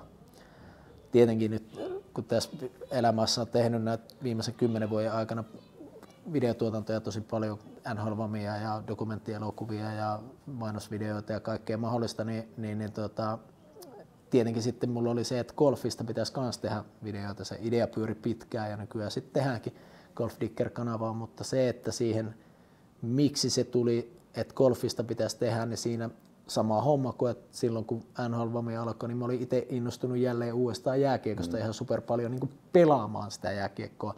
Ja sama, että mä oon innostunut todella paljon pelaamaan golfia ja haluan totta kai kehittää itteeni siinä, että se antaa sitä niin kuin drivea tänä päivänä kehittää itteensä siinä ja samalla voidaan sitten tehdä tuommoista hyvää viihdettä sen parista. Niin sä oot kyllä hienosti punonut aina. Tuo on selvä tuommoinen punainen lanka tuossa, että se mikä kiinnostaa yleensä joku urheilu, niin sen ympärille sitten rakentanut niin omaa firman kautta myös niin bisnestä. Ja se on niin erittäin hienosti vedetty. No. Mutta tuohon kuuluu siis, mutta myös sitten aina tietysti pienet vaarat. Niin kuin, että nyt kun sä teet golf-ohjelmaa ja haluat kehittyä golfissa, niin ottaisitko Eagle-putin ilman, että joku kuvaa se? No joo, ei niitä kaikkia ole kuvattu onneksi sentään, mutta joo, siis onhan siinä Ymmärrät pointin. Ymmärrän, ja sit mä oon myös niin kuin tässä vuosien varrella oppinut sen, että kun mulla silloin jääkiekko 16-vuotiaana loppui se into, niin mä en 7 vuoteen koskenutkaan luistimiin. Sitten kun mä lopetin lumilautailun, mä en laskenut enää käytännössä ollenkaan vappulounalla kerran vuodessa, niin mä oon vähän niin kuin pelännyt sitä, että jos mulle käy golfin kanssa jossain kohtaa se, että mulla on niin kuin tavallaan, että okei, mä oon saavuttanut se oman niin kuin huipun, että mä en enää pysty tästä kehittyä tai joku tommonen, että voiko mulle käydä golfin kanssa sillä, että mulla lopahtaa se into, kun mä oon ollut niin täysillä siihen, ja että tuleeko sitten taas semmoinen tyhjiö. Että se mua vähän pelottaa kieltämättä tässä elämässä. Eli tämä ajatus on ollut sun päässä jo, koska sä mainitsit, että tuo golfikin saattaa olla jossakin vaiheessa. Jossain kohtaa ihan hyvin, koska kaikki muukinhan on, niin kuin, siinähän mä arvostankin esimerkiksi vaikka just Kukkosen Lasse sieltä Junnu ajalta tunnen hyvin, kuinka uskomaton palo sitä lajia kohtaan oli tänne 40-vuotiaaksi asti.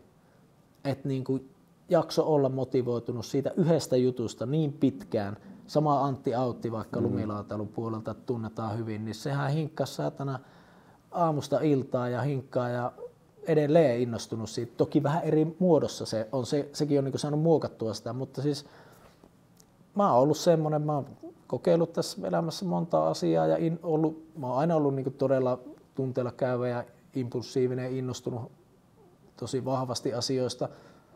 Ja jotkut asiat on kestänyt pitempään ja jotkut asiat vähän vähemmän aikaa. Ja se, että mä tiedän sen, että jos mulla loppuu se palo, niin ei mulla ole sitten enää mitään käyttöä sen homman parissa. Mun piti esittää sulle sellainen kysymys, että mikä on se, sä oot saavuttanut kuitenkin tosi paljon jo asioita, tehnyt monia eri asioita. Muun muassa meillä jäi puhumatta siitä, että sä olit yhteen vaiheeseen rokkarikin. No siinä, joo siis kyllä, no voidaan puhua siitä nyt hetki, paitsi, tai siis jatka vaan loppuun. Niin. No niin, eli että mikä se on sulla se kantava voimavara? Ja se on varmaan just se palo sulla. No joo, siis vaikea se on sanoa ja onhan mä epäonnistunutkin monessa asiassa ja just, että eihän musta koskaan tullut ammattijääkiekkoilija, ei musta koskaan tullut supermenestynyttä lumilautailijaa. Se, että kyllä mä oon niinku se usko tavallaan siihen, että okei, silloin kun mua kysyttiin, että miten että tarvis kaverisynttäreille rockibändiä, niinku, että Rage Against the Machinea, että meidän nämä jätkät, jotka sitä kysyy, veti tämmöistä niinku heviä Embraceissa ja todella niinku taitavia muusikoita, mutta heidän silloinen tai nykyinenkin laulaja Tuohimaan Lauri, että ei late osaa vetää Rage Against the Machinea, että se on semmoista räpätystä, että ei se ei niinku sille toimi. Että miten, että en tiedä mistä ne osas kysyä. Sitten, niinku varmaan ne ajatteli, että lautailija kuuntelee räppiä, vaikka en mä mitenkään kuunnellut koskaan kovin paljon räppiä. Niin. Sitten mä vaan, niinku, koska olin mä aina jotenkin fiilistellyt niinku musan mukana laulua ja tälleen, mutta siis eihän missään nimessä niin hyvä nuottikorva ole, enkä ollut ikinä. Mulla oli penskana sanottu, että sä et ole lahjakas musiikissa, josta mä oon vieläkin vähän isällä. Että niin tiedätkö, ymmärrätkö että sä tavallaan tapoit sen, että mä edes yritän. Tuokin on pitkä juttu. No ei, mutta se on varmasti pitää paikkaansa. Joo, että jos sä valehtelet aivoille, että sä et ole hyvä tai joku muu sanoo sen, jos sä alat uskoa siihen, niin se on näin. Joo, koska niin sitten taas aikuisena ilman mitään niin tuommoista taustaa, jätkät sitten kysyy, ja no ne edes synttäreille me ei koskaan keritty, koska ne olisi ollut niinku viikon päästä. Mutta sitten uudestaan vaan sit jätkien kanssa siitä jauhettiin, hyviä kavereita tosiaan niinku muutenkin, niin sitten vaan tuli, että no pitäisikö meidän käydä niinku testaa, että miten se lähtisi sitten, kun mua on kiinnostaisi kyllä niinku kokeilla. Ja mä uskon, että mä saattaisin niinku pystyä vetämään Rage Against the Machinea. No sitten me mentiin sinne ja mä muistan edelleen, että niin harvoja kertoja, ei varmaan niin koskaan missään lumilautailun hyppytornissa, kun sä lähdet vetämään niin hyppyä tai joku jääkiekkomatsi, ikinä jännittänyt niin paljon kuin se eka kerta, kun me mentiin sinne reenikämpille jätkien kanssa. Siinä on 3 jätkää, basisti, kitaristi ja rumpali ja minä.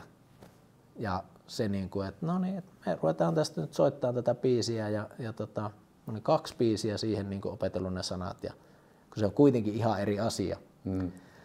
Ja tosiaan niin ei ollut mitään hajua, että mä niin kuin, että kyllä mä nyt sen biisin mukana osaan vetää ja näin. Mutta sitten se vaan lähti niin kuin yllättävän hyvin heti. Niin kuin, että jätketkin oli, että okei, tämähän toimii. Niin kuin, ja sitten me niin kuin veettiin sitä, silloin meillä oli se niin kuin jäälikaveriporukan oma festari, eli Jäälisti Rokki, yksityistilaisuus, jossa oli semmoinen 400 henkilöä, äijäkin vissiin joskus ollut siellä, niin että siellä vetään keikka sitten ja niin kuin coverina Rage Against the Machinea ja taisi siihen tulla sitten pari System of a Downinkin biisiä, mutta se oli niin kuin semmoinen, että sitten kun itse möi niitä lippuja tai näitä sinne, niin tosi moni tuli sinne, että no pakkotaan nähdä, että toi ei toimii tuo homma ja näin. Niin se, että se itsellä oli vaan semmoinen niin ihan super kova usko siihen, että no kyllä mä pystyn ton vetämään ja kyllä mä pystyinkin sen vetämään. Eihän sitten nyt sitten koskaan niin kuin yksi oma biisi me saatiin jos tehtyä ja jätkät jatkoi niitä omia. Me tehtiin muutaman vuoden aikana siinä ehkä maks 10 keikkaa mutta siisti, ihan supersiisti kokemus ja se just, että kun uskaltaa heittäytyä ja tehdä, niin kyllä se pystyyhän sitä ihminen monenlaiseen, mutta sehän vaatii sen, että sä uskot, että sä voi mennä sinne lavalle niin kuin silleen, että se on pakko mennä täysin. Niin toi oli tosi hyvä tai mielenkiintoinen pointti, kun sanoit, että se ensimmäinen treeni oli se, joka jännitti ihan sairaasti. No, totta kai se jännitti se eka keikkakin ja aina vähän keikalla jännitti, mutta totta kai niin aina jännittää ja se on just se, että sä uskallat astua sen jännitykseen yli, koska että moni perääntyy siinä vaiheessa. Kyllä. Että sä oot uskaltanut tehdä paljon asioita ja se on hienoa. Ja mä oon ollut teidän keikoilla silloin Oulussa, mä en muista sitä paikan, niin olihan sillä ihan tosi kova meininki ja kyllä ei osasi lavaa ottaa haltuun. Siis samalla tavallahan se semmoinen niinku hullu usko siinä NHL-vomissa, että lähdettiin tekemään tuommoista täysin erilaista, mitä kukaan ei ollut koskaan edes ajatellut tehdä siihen aikaan. Ja miten hieno juttu siitä sitten kasvoi. Niin totta kai se vaati varmasti paljon niin kuin tuuria, mutta myös just sitä, että sä uskallat lähteä yrittämään. Mitä sä oot käynyt päässä yleensä tuossa läpi? Kun sä oot kuitenkin tehnyt paljon semmoisia rohkeita juttuja, niin kuin lähtenyt yksin kaverinkaan, kännykkäkamerankaan tuonne. Onko tullut sulle niin kuin luontaisesti vai onko sä käynyt semmoista painia sun päässä, että pystyykö tätä tekemään vai eikö tätä pysty tekemään ja sitten vaan tehnyt? No varmaan nuissa just esim. Se, että mä lopetin silloin yksin jääkiekon ja lähdin yksin sitten Rukalle muutin niin kuin yksin. En mä tuntenut sieltä silloin ketään. Sama noissa niin kaikissa näissä ehkä se, että silloin se drive sitä ajatusta, tai se ajatus on ollut niin vahva, että tavallaan niille toissijaisille ajatuksille ei ole vaan niin kuin ollut sitten sijaa. Tai totta kai jokainen varmasti niin kuin jonkin sortin epäilyä päässään niin kuin käy kaiken kanssa, että onnistuuko tämä ja näin, mutta se on vaan ollut niin paljon vahvempi se, että mä haluan yrittää tätä ja sitten on vaan yrittänyt. Ja on se, eihän ne kaikki aina onnistu, mutta tietenkin kun uskaltanut aikaisemmin ja ei ole siihen kuollut, niin ehkä se sitten vähän vahvistaa myös sitä, että uskaltaa tehdä sitten niitä uusiakin päätöksiä. Mutta sulla on ollut kuitenkin kova usko siihen omaan tekemiseen. Ja tiedät, että sulla on kyky kehittyä näissä jutuissa ja tällä tavalla, että se on syntynyt sulla jo nuoruudessa ja nyt aikuisiällä. Ja koska esimerkiksi editoinni, eikö sä nyt sen aika lailla opetellut ihan yksiksi menemään vaan? No siinä on pakko sanoa, että totta kai sitten niin tuossa NHL-vomissa esimerkiksi niin pystyin sitten myöhemmässä vaiheessa, että ei enää pitänyt tehdä kaikkea itse, niin pystyin palkkaamaan esimerkiksi Horttana Olli, iso kiitos hänelle, se oli siinä niin kuin montakin, varmaan ainakin 2-3 vuonna niin kuin mulla edittikaverina silloin alkuun me editoitiin, että se tuli aina töihin niin kuin, tiedätkö, sinne meille kotiin. Marika hoiti pikku vauvaa siinä ja Ollin kanssa editoitiin siellä ja Marika teki meille aina lounaat ja sekin niin ihan niin kuin hullua aikaa, että koska se edittitahti oli totta kai silloin aika niin kuin, että ne jaksot piti saada aika tiuhaa tahtia valmiiksi, niin Olli oli monena vuonna ja Olli on siis editoinut TV:hen paljon juttuja ja opin sitten Ollilta kyllä tosi paljon siinä, kun me palloteltiin niitä juttuja niin kun vierekkäin siinä editoitiin. Niin toihan on niin parasta, että sulla on mahdollisuus oppia toiselta ja nähdä, miten se homma toimii, koska se on se kehittymisen tie. Että sitä mun mielestä liian vähän hyödynnetään nykymaailmassa. Että jos sä haluat oppia jotain, niin mene semmoisen ihmisen lähelle, joka osaa sen. No kyllä, mutta tämähän nyt on periaatteessa sitten, että näinhän nämä kouluista työharjoitteluun. Siksi ne menee työharjoitteluun, että ne näkee sitä, mitä se on oikeasti käytännössä se homma, mutta itsellä se nyt meni vaan noin, että tuossa sitten pystyi palkkaan Ollin sitten itselle töihin ja oppi Ollilta tosi paljon siinä ja sitten tietenkin Korva Jussi, joka kanssa nyt viime aikoina ollaan tehty paljon, Jussilta oppinut tosi paljon kanssa niinku, ja sitten taas kun nyt Jussin kanssa ollaan myöhemmällä ajalla tehty, niin on ollut myös sitten hieno, että vaikka Jussi on 25 vuotta ollut TV- ja elokuva-alalla hommissa ja ohjannut kaikki isommat TV-ohjelmat, mitä tuolta nyt pyörii, ja nyt kaikkia, mutta siis Amazing Raceit ja Dealit ja muut, niin me pystytään Jussin kanssa nykypäivänä keskustelemaan niin kuin tasapäisesti siitä, että miten vaikka meidän Golfdickerin jakson tarina etenee ja miten se leikataan ja näin, että niin kuin tässä niin kuin tekemällä ja hyvien tyyppien kanssa tekemällä, niin saanut itsestään kuitenkin ihan täys ammattilainen tällä alalla tänä päivänä. Niin, ja siis heillähän on menestyvä tuotantoyhtiö ja sitten se on härkämäisesti painot menemään. Mä oon nähnyt niitä videoita, missä sä siis yksin käyt pelaamassa jonkun kentän ja teet siitä jakson. Että sehän on ihan käsittämätöntä. Niin. No joo, ei se, siis sitähän tavallaan... Lenteleekö sä sillä dronella siellä samalla, kun sä pelailet? Ja... No joo, Taimaassa teen yhden silleenkin, mutta ei sehän niin toi tubetuskulttuuri ja videot, niin miten videoita tehdään, niin sehän niin tässä just tämän 10 vuoden aikana, niin kuin, todella paljonhan tuolla on niin tubessa semmoisia niin NS-kotinikkareita, jotka tekee todella hyvää laatusta, että on tuo tekniikkakin parantunut ja sitten taas Tube on täynnä kaikkia niin editointiin neuvoja. Periaatteessa ihan mikä tahansa ongelma sulla on niin editin kanssa, nyt kirjoitat YouTubeen sen, niin siellä löytyy niin tälleen se tehdään ja näin, että sitten taas niin ehkä sitä tarinan, että mikä sen niin ohjelman sisältö ja sen, niin sen kertominen tietenkin on sitten aina näkemyksiä ja että ei sitä välttämättä opisi niitä YouTube-videoita katsomalla, mutta hyvä juttu, sit on kasvanut tuossa matkan varrella. Kyllä.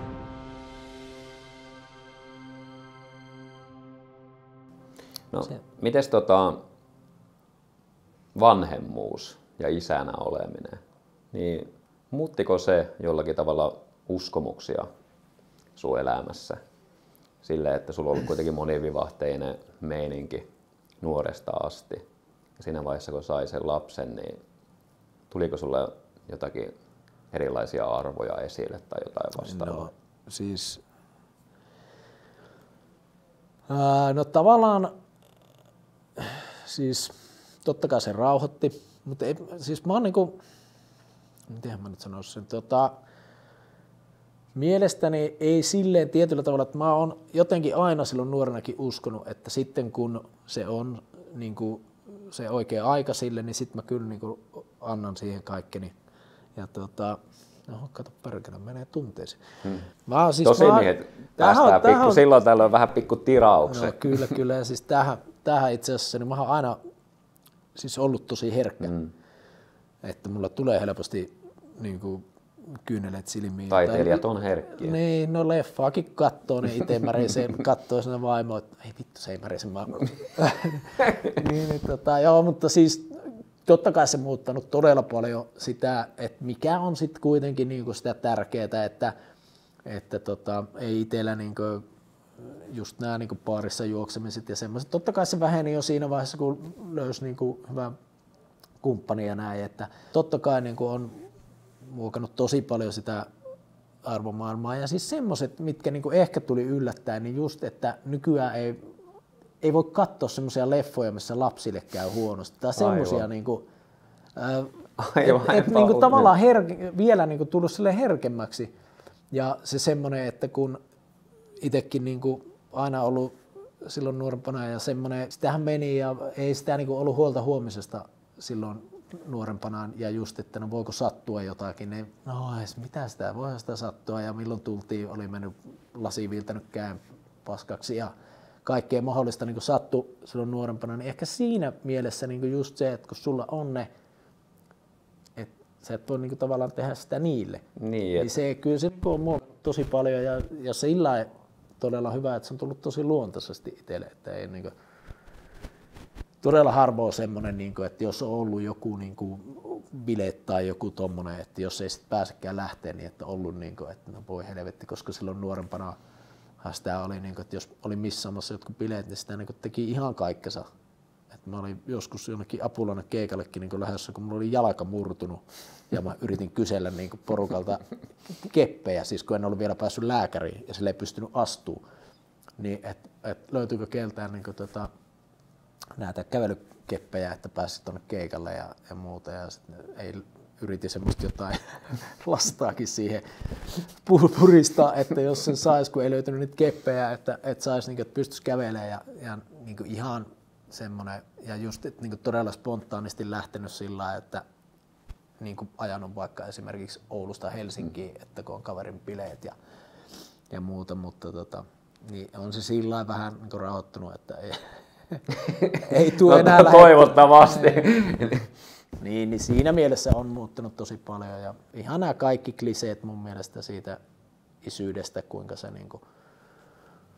muokkaa sua, niin kyllä ne pitää paikkansa, ainakin mun kohdalla ja varmasti aika monen muunkin. No sano yksi klisee. No just nämä tämmöiset, että sä et voi ymmärtää sitä ennen kuin sä koet se itse ja tommoset, niin ja sä ymmärrät, että sä oot vastuussa muista ihmisistä, että sä et voi lähteä nyt vetää ehkä tänään justiin jotakin laskuvarjohyppyä tai jotain vastaavaa. Se nyt oli ehkä vähän huono esimerkki, mutta semmoiset riskaavat jutut ja ehkä eikä semmoista extemporea impulsiivista toimintaa joutuu tai tietoisesti haluaa välttää. Joo, ja mä luulen, että just tommosissa että kun mekin harrastettu aika huimapäästä lajia, jos nyt siis niinku, ja on loukkaantunut siellä monta kertaa ja näin, niin ei ne loukkaantumiset mua niinku saanut araksi, mutta sitten taas nykyään meillä on 2-kerroksinen kämppä ja tuossa viime talvena sieltä roikkui niinku, lunta sillä, että ne pitäisi puottaa ja siinä sitten tietenkin taloyhtiö hallituksen kanssa siitä juteltiin, että no joo, että pitäisikö siihen tilata sitten huoltoyhtiö niin puottaa ne lumet ja itse oli ensin että no kyllähän mä en käy sieltä jollain harjan varrella, tiedätkö, kiipeä sitä tikkaa, niin kiipesin siihen niin puoleen väliin ja äkkiä alas, että niin kuin, et ehkä semmoinen just itsesuojeluvaisto ja tommonen, niin kuin, että on sitä niin nössöitynyt. Niin, ja hyvästä syystä. No joo, totta ja sanotaan kai. näin, että silloin kun mäkin tunnen sut, niin ei tulisi mieleenkään, että ei olisi se, että mä tuun alas täältä, vaan sä menisit aivan varmasti niin, sinne. Että toi on varmaan yksi juttu, että on vähän tuolla saralla ainakin rauhoittunut. Kyllä. Sun työhön liittyy sosiaalinen media vahvasti, tietokoneen tuijottaminen, Kyllä. puhelimella, Instagramia tulee prälää. Ihan työnkin puolesta. Kyllä. Niin, onko sulla liikaa ruutuaikaa? On siis ihan varmasti. Ja pahimmillaan on ollut niin kuin tosi paljonkin liikaa ja pystyn tänä päivänä niin kuin myöntämään myös sen, että sitä välillä niin kuin varsinkin näistä on ollut nykyään paljon jo ihan uutisiakin, että kuinka koukuttavia nuo somet nykyään on. Niin se, että mä oon jossain kohtaa ihan voi myöntää, että mä oon niin kuin huomannut sen, että mä otan sen puhelimen, mä katson onko tullut WhatsAppista viestejä. No ei ollut. No katsotaan toi Instagrami. No niin, mä oon kattonut, selannut toi Instagrami, panee Instagrami pois. Selas Twitteri, selas vahkaa Twitteriä. Ja no katsotaanpa tuo Instagrami uudestaan. Siis tämmöstä ihan niinku addiktiota. Ja sehän on niinku, ja mä tiedän, että se on niinku super isolla osalla ihmisistä ihan niinku selkeä ongelma. Ja totta kai niinku, se on itsellä ollut haastavaa, koska niinku, se on tosi paljon niinku, mä teen joka päivä someen jotain niinku, työjuttuja. Mutta se, että mä oon niinku, tehnyt ratkaisuja, että mä poistin Twitterin jossain kohtaa, vähän liian myöhään sitäkin, mutta se, että mä niinku, huomasin, että tää ei anna mulle niinku, mitään muuta kuin negatiivista, että sen algoritmi oli mennyt jo siihen, että se niinku, että siellä pyörii ne, ja mä pitkään oli siellä, että kun mä, niinku, että tää on mulle, niinku, että kun mä seuraan näitä niinku, urheilutoimittajia ja kaikkia näitä, että sinne tulee niinku, ekana kaikki, mutta nykypäivänä ne kaikki tulee myös Instagramiin. Ja sitten kun mä poistin sen, niin mä huomasin ehkä 2 kuukauden päästä, kun mä poistin Twitteriin, kun mulla se tili edelleen olemassa, mutta siis puhelimesta, että mä en ole kaivannut sitä sekuntiakaan. Niin. Mutta sitten taas esimerkiksi Instagramia ja näiden kohdalla, niin kun mä oon asettanut itselle sen tunnin päivässä käyttökaton, niin sekin on jännä, että kuinka äkkiä se tulee täyteen. Ja se, että jos sulla, se oli hyvä artikkeli nyt jossain siitä, että ennen kuin ihminen meni niin kuin bussipysäkille ja se bussi tuli 10 minuutin päästä, niin se ootteli. Ei silloin ollut mitään hätää, se ootteli sen 10 minuuttia. Nykyään me yritäpä ihan oikeasti itsekin. Jos menet bussipysäkille vaikka, tai mihin tahansa, missä joudut oottaa, niin se puhelin tulee sun naama eteen sieltä taskusta ihan 100 varmasti, ja sä rupeat selaamaan jotain. On se sitten Instagramia, TikTokia, uutisia, mitä ikinä. Et se semmoinen niinku kärsivällisyys on kadonnut ihan täysin ihmisiltä, ja tuo semmoinen, mihin Eikä tuu mieleenkään puhua. Sille, jos olet bussipysäkillä, niin sille viereiselle tyypille. No, eihän nyt suomalainen puhunut ennenkään, mutta se pojotti hiljaa ja se oli ihan ok. Niin. Mutta joo, siis tuo on semmoinen asia, minkä totta kai, ja nyt, no tämä on tietenkin semmoinen asia, mikä sitten osittain myös just se on vähän niin kuin tehotonta, jos sä yrität omalle lapselle sanoa, että nyt sulla on ruutuaika tolleen. Eihän lapset ole tyhmiä, vaikka ne on vielä pieniä, niin se on sanonut, että no miksi sä saat katsoa sitä sun puhelinta? Niin. Tiedätkö?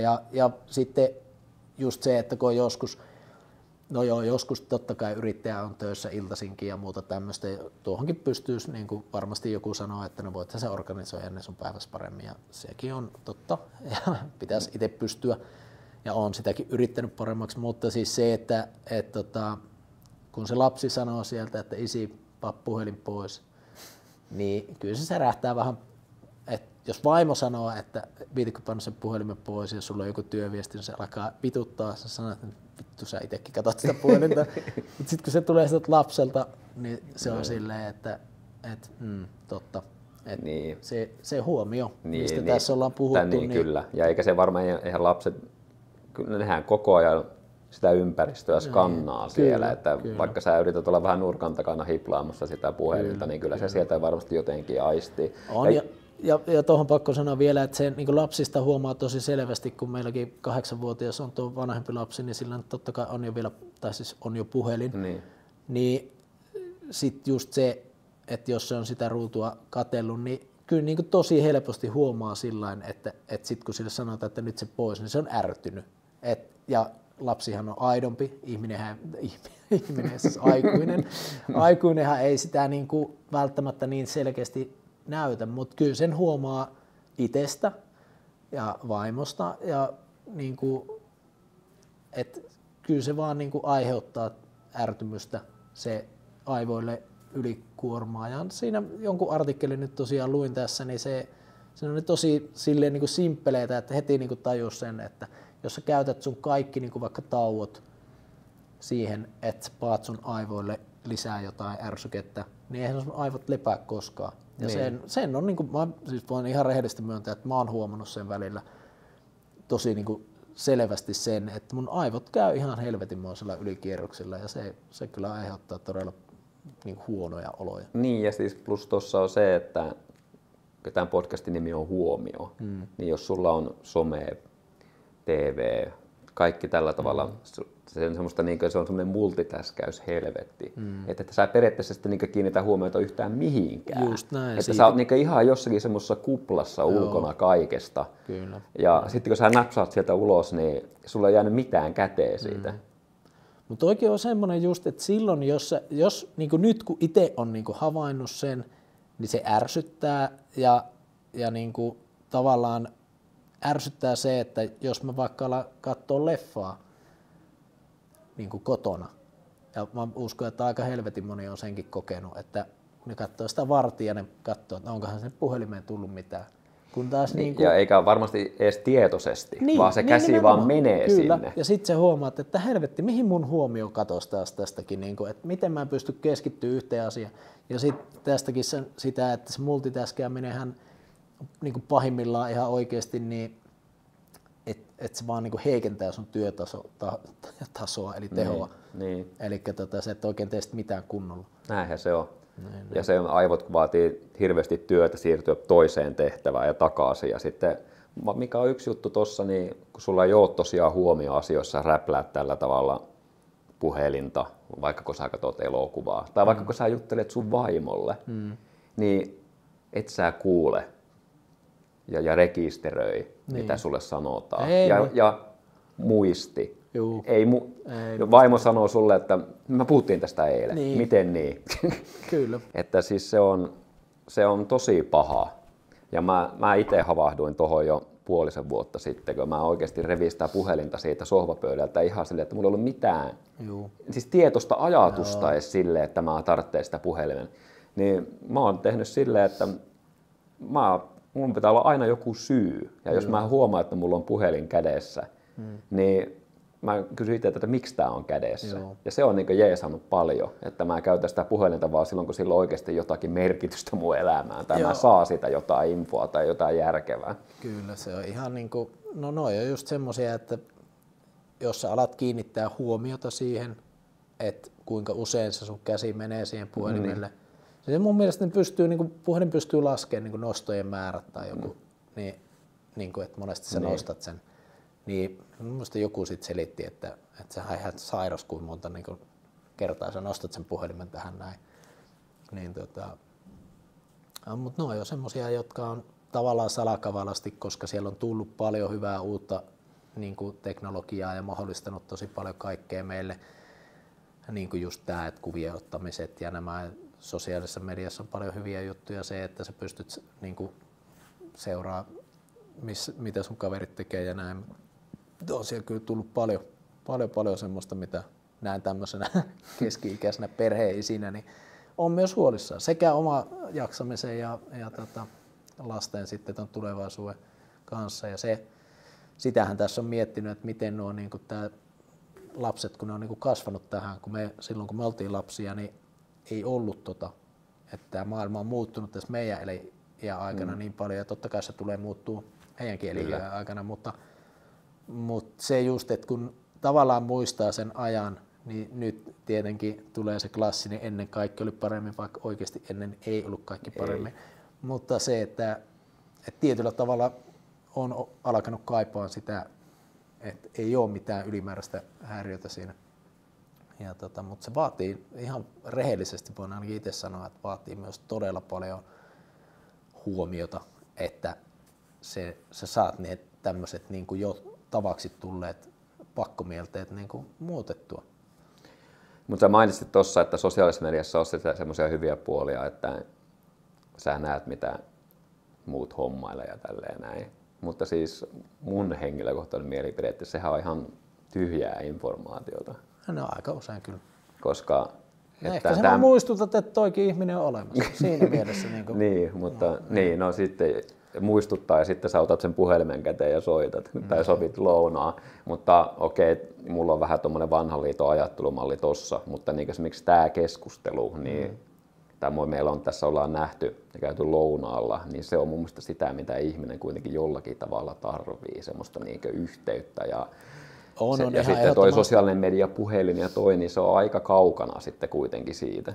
On, ja se on ihan eri asia. Niin kuin, siis sitä ollaan monen ihmisen kanssa siitäkin jauhettu, että kun sattuu soittamaan jollekin, niin sekin on niin kuin nykyään, koska siis tullut siitä, että onpa hyvä, että soitti, koska se on niin eri asia puhua sen ihmisen kanssa, kuin laittaa niitä viestejä, jotka on niin kuin, se on vaan, niin, kyllä ihminen niin kuin tässä tällä tavalla, tai etes siinä puhelimessa, kaikki äänenpainot, äänensävyt, tommoset, niin on se niinku semmoista, jota todellakin ihminen tarvii ja kaipaa. Ei pelkästään silleen, että olisi kiva, vaan niinku ihan oikeasti se tarvitsee sitä, koska muutenhan se kehitys jää niinku ihan pinnalliseksi. Niin, et ihan niinku ymmärrä. Ja sitten taas voidaan mennä vielä tuohon, että mitä se some nykyään tarjoaa, niin just sekin, että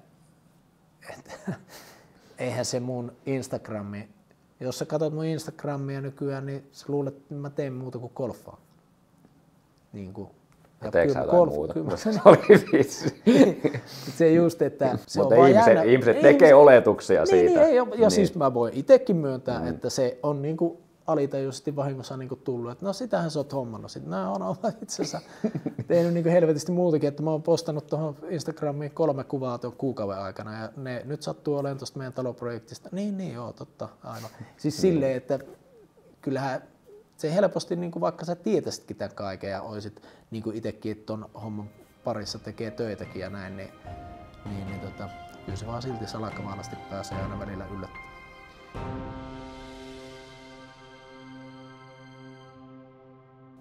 Mites polvi jaksaa? Se hajosi snoukkahommissa silloin joskus aikoinaan. Silti silloin kyllä ei pelattu jääkiekkoa todella paljon. Ja golfia todella paljon sitäkin. Ja sanoit äsken, että somesta näkyy, niin se tulee se fiilis, että sä pelaat niitä koko ajan. Se ei pidä paikkaansa, mutta kuitenkin paljon pelaat. Niin miten Kinttu jaksaa? Muistan silloin, kun silloin 2005 meni se viimeisen kerran se kierukka, eikä kun toi eturisti siihen, niin muistan sen lääkärin sanat, eli mä olin silloin 24. Se, että no sitä voi sitten 40-vuotiaana vähän särkeä, kun se on niin rikki. No itse silloin se tuntui taas niin kuin kaukaiselta se ajatus, että no sitten, että kyllä se lääketiede hoitaa ja kaikkea. Mutta siis sehän oli itse asiassa tuossa, no ehkä 10 vuotta sitten varmaan. Se meni lukkoon kerran ja sitten se niin kuin huomattiin, että siinä on tullut niin kuin jotain niin kuin kulumasta johtumaan irtomursketta ja sitten sitä putsattiin muutamankin kertaan, mutta sitten sitä rupesi niin kuin särkemään. Ja just siihen aikaan silloin 6, 7, 8 vuotta sitten, kun Ella oli pieni, niin silloin siinä oli semmoinen 1,5 vuoden jakso, että sitä särki melkein joka päivä ihan järkyttävästi. Sitten kun lähti urheilemaan, niin kuin just jääkiekkoa vaikka pelasi, niin se kyllä niin kuin hölläsi. Mutta en mä tiedä, kun sekin tosiaan se tapahtui siihen aikaan silloin, että se niinku, siinä vaan oli niin paljon sitä kaikkea. Oli NHL-vami hirveässä nosteessa ja lapsen syntymät ja pelasi sitä lätkää ja kaikkea. Niin ei se, mutta mä muistan, kun mä vein silloin niin vuoden ikäisenä, meillä oli perhepäivähoitaja siinä melkein naapurissa, niin koiraa talutin siinä ja sitten vein lasta tarhaan. Mä muistan, että mä välillä voinut kunnolla kävellä. Et se oli ihan niin kuin järkyttävä se kipu. Enkä mä silloin tietenkään osannut sitä ajatella, että se niin kuin saattaa vaikuttaa vähän noihin uniinkin sitten, että jos et niin kuin pysty oikein nukkua. Pyörit siellä sängyssä. Ei, mutta siis silloin, ei sitä niin kuin sillä sitä meni niin vaan niin kuin läpi. Tiedosta, niin no jotenkin ajattelin, että no eihän mitään, että kyllä mä pystyn tällä vielä urheilemaan, niin ei tässä mitään. Mutta sitten se meni niin kuin jossain kohtaa, mä en tiedä menikö siellä joku irtopala, joka siellä oli niin kuin hangannut sitä, niin menikö se sitten jonnekin väliin sit silleen, että se niin kuin vähän niin kuin rauhoittui. Ja sit se oli niin kuin pitkään ihan niin kuin ok, ei sitä silleen kovin paljon särkenyt. Mutta siis tämä ok on sillä, että normaali ihminen varmaan, joka ei olisi tottunut siihen kipuun, niin ihan varmasti se ei olisi ollut ok, mutta et eihän se niin lähelläkään normaalia ollut, mutta siis se ei ollut enää semmoinen jatkuva niin kuin hermosärky. Mutta nyt se on niin kuin, tässä viimeisen niin kuin ehkä vuoden aikana se särkenyt taas tosi paljon. Ja nyt kesällä se sitten oli sillä, että joku golfkiekkakin niin kuin saattoi olla sillä, että niin kuin 6 reikää, niin se oli ihan kinkkaamista, siis semmoista, että mä en niin kuin pysty kävelemään. Ja sitten kun se jotain moskaa siellä kai on ja näin, niin sitten se niin kuin saattaa olla, että okei, nyt sillä pystyy taas kävelemään ja näin, mutta ei sillä enää mitään hyppyjä pysty tehdä missään nimessä ja liikkuvuus on tosi huono ja keinoniveltä siihen suunnitellaan, mutta nyt sinne tungettiin jotain sellaista geeliä, niin se on sen jälkeen nyt ollut taas ihan huomattavasti parempi. Että se sanoo lääkäri, että puoli vuotta sillä geelillä kerrallaan, niin kuin, tai ehkä puolen vuoden päästä taas joutuu laittaa sitä lisää, mutta jos se nyt rupeaa tuossa särkee uudestaan, niin kyllä se keinonivel on varmaan niin kuin, että on tuosta niin elämästä jäänyt. Että kyllä 40-vuotiaana särkeä, voi sanoa, että oli se lääkäri oikeassa, ainut vaan, että sitä särkeä aika paljon aikaisemminkin. No toi on just toi pointti, minkä sä tuossa teit, että ihminen, joka ei ole noin paljon urheillut tai jolla ei ole loukkaantumisia, niin ei ne voi käsittää sitä. Tai että sä oot pystynyt jotenkin blokkaamaan sen kivun pois, koska jos tuo polvi siirrettäisiin jollekin perusterveelle sun ikäiselle tyypille, niin se olisi sille, että mulla ei toista jalkaa. Niin. Että sä oot vaan tottunut siihen kipuun ja antanut mennä, niin kuin sä oot aina antanut mennä. Että nyt varmaan, kun mekin hakataan päälle 40, niin sitten ne iskee. Ja sitten täytyy tehdä jonkinlaisia ratkaisuja. Joo, ja se niin kuin nyt tuossa, kun tosiaan kesällä hyvä sairaskertomus saatan, niin, niin siis kesällä oli sitten vatsaoireita tuossa, se tuli vaan niin kipeäksi, en tiedä mistä, ja ei sitä koskaan saatu selville, se kuvattiin joka puolelta ja kaikki mahdolliset tutkimukset tehtiin, mutta siis todennäköisin diagnoosi, että mä stressasin sen.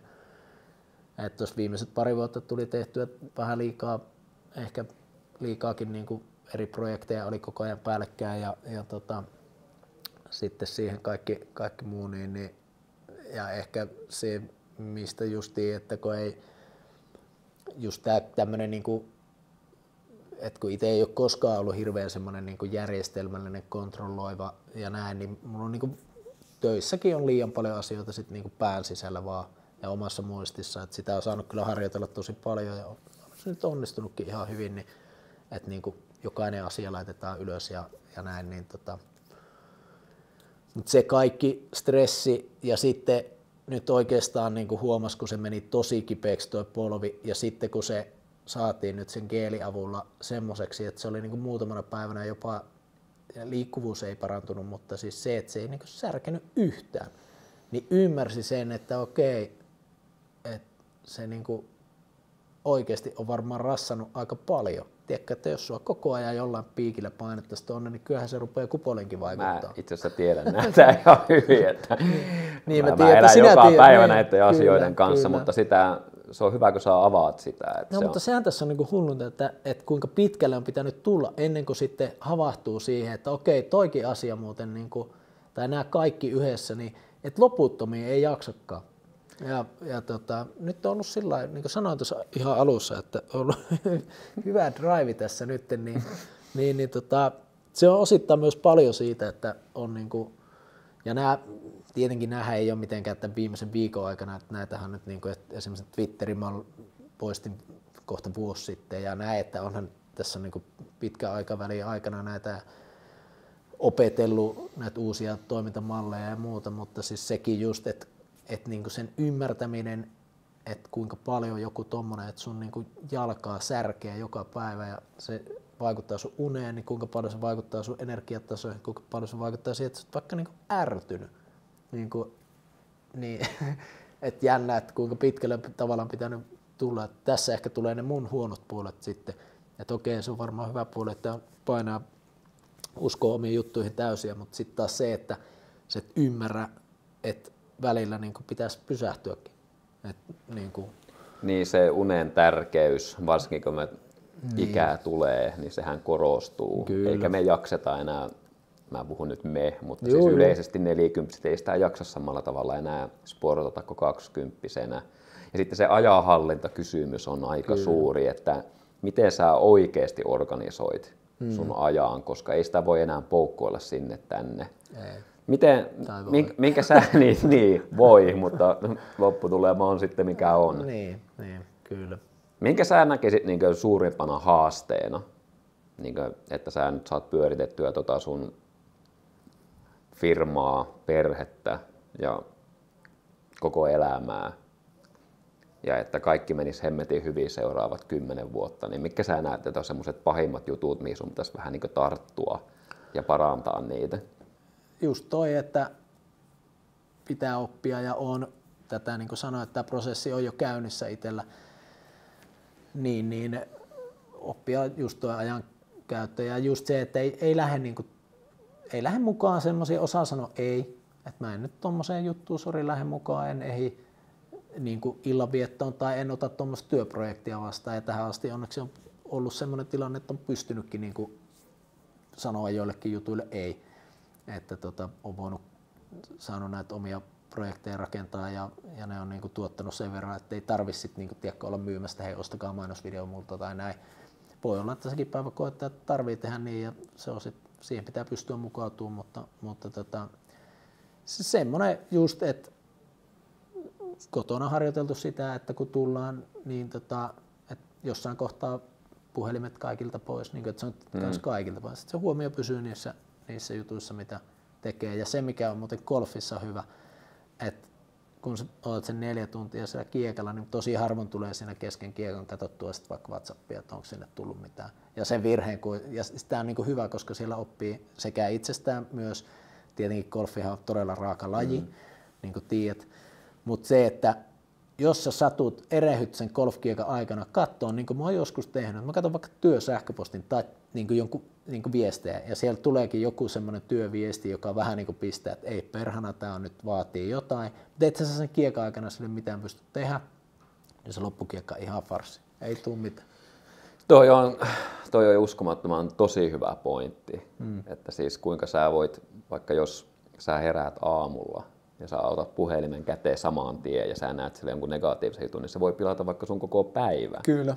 Ja siis sillä tavalla, että sitä pitäisi oikeasti rajoittaa. Ja sitten toi fokus, niin kuin sä sanoit, tai huomio tossa, niin se, jos sulla on vaikka golfissa drive päällä, huomaatko mitä sanoin, drive päällä, niin, jos sen keskeyttää, niin se on aivan sairaan kova työ koota se ajatus uudestaan. Joo, ja siis... Että siis esimerkiksi jos mä teen tietokoneella töitä nykyään, niin mä pidän puhelinta toisessa huoneessa, että mä saan oikeasti tehtyä ne hommat. Joo, kyllä. Se just, että ne pitää tietoisesti pystyä tekemään, tai niinku, eikä, jos ei niitä niinku osaa tai ei paa tietoisesti pois sitä, niin sitä kyylää yllättävän usein sitä puhelinta. Ja pitkään mulla oli esim. Puhelimesta, että mulla ei ollut työsähköposti siinä ollenkaan. Sitten jotenkin otin sen, en mä tiedä onko se niinku missään nimessä hyvä asia, koska niinku varsinkin sähköposteihin tosi harvoin vastaan sillä kännykällä koskaan. Että summa summarum siihen kysymykseen, niin just toi tommonen niinku, mun mielestä Aki Hintsan voittamisen anatomia-kirjassa oli tosi hyvin siitä, että sit elämästä pitää karsia, että kenenkään elämässä niinku, jopa niinku turhia ihmisiä pois. Mä en silleen koe, että mä jotenkin niinku joutuisin, mutta totta kai, että se niinku, mekin molemmat tunnetaan, ollaan tuolla tutustuttu miljoonaa ihmisiä, mutta ei niiden kaikkien kanssa yksinkertaisesti pysty pitää yhteyttä niinku loputtomiin ja totta kai se on semmoista luontevaa suurimmassa osassa, mutta sitten taas myös niinku semmoiset jutut, jotka työelämässä, joka ei tuota, semmoiset pois, keskity niihin, mitkä tuottaa tai on sulle mielekkäitä. Ja sama homma niin kuin elämässä muutenkin, niin pitää välillä olla myös vähän niin kuin itsekäs ja röyhkeä siinä, että ymmärtää sen, että tämä juttu ei nyt enää anna mulle mitään. Se on just näin. Ja kuten sanoit, niin se ei, mitä enemmän sulla tulee menestystä tai työhommia tai tällä tavalla näin, niin sitä enemmän sun täytyy oppia sanomaan se ei, että sä saat hoidettua tietyt asiat oikeasti hyvin. Että se on kyllä todella tärkeää.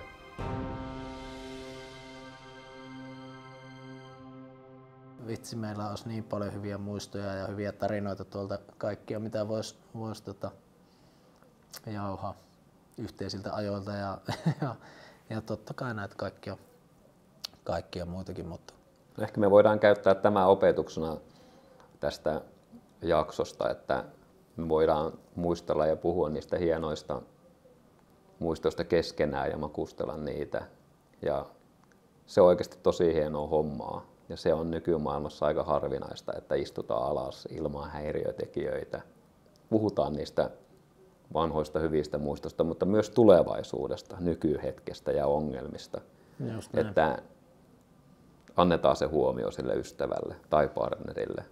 Ja tästä on ollutkin meillä hyvä, kun nyt ollaan viime aikoina nähty useammin kuin viime vuosina muuten, niin se on ollut hyvä, että kun pitkästä aikaa ollaan nähty, niin ollaan oltu vaikka lounaalla, niin kummankaan käsi ei ole hakeutunut sen kesken keskustelun sinne puhelimelle, vaan me ollaan oikeasti pystytty antaa, eli me ei olla ihan täysin menetettyjä tapauksia. Niin, ja me ollaan tehty se tietoisesti ensi kerran, päätettiin, että tehdään näin, ja nyt se on tullut tavaksi, eli tällä tavalla siitä oppii. Viimeinen kysymys, se on vähän erilainen. Oletetaan, että sä pystyisit juttelemaan huomisen Juholle. Ja sä antaisit sille 3 ohjetta, mitä se alkaisi toteuttaa heti. Mitkä vois ne 3 ohjetta? Mulla muuten tuli ajatus joku tuossa. No tää just liittyy siihen, että vaikka niinku just siihen, että tai se mikä mä unohdin sanoa tuossa.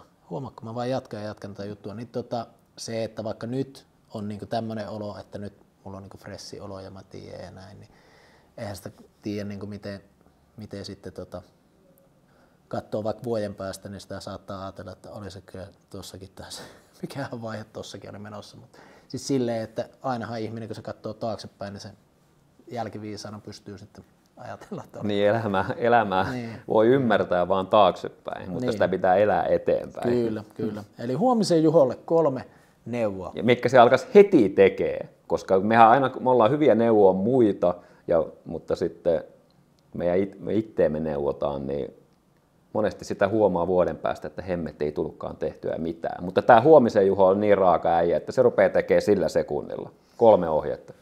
3 ohjetta. Jatka minimalistista herkkujen syöntiä myös viikon päästä alkavan Espanjan reissun jälkeen. Ja toinen, niin paranna edelleen kontrollointia sen kännykän kanssa. Eli vielä vähemmän sitä, koska se edelleen on liian paljon sitä turhaa kännykän käyttöä. Ja 3, niin älä koskaan kyllästy golfiin. Koska sillä palolla halutaan vetää niin kauan kuin tällä pallolla pyöritään. Kyllä siinä vielä on ainakin tosi paljon annettavaa ihan ehkä enemmänkin tuon meidän Golf Digger-projektin kanssa. Mutta totta kai sitten voisi olla noita kaikkia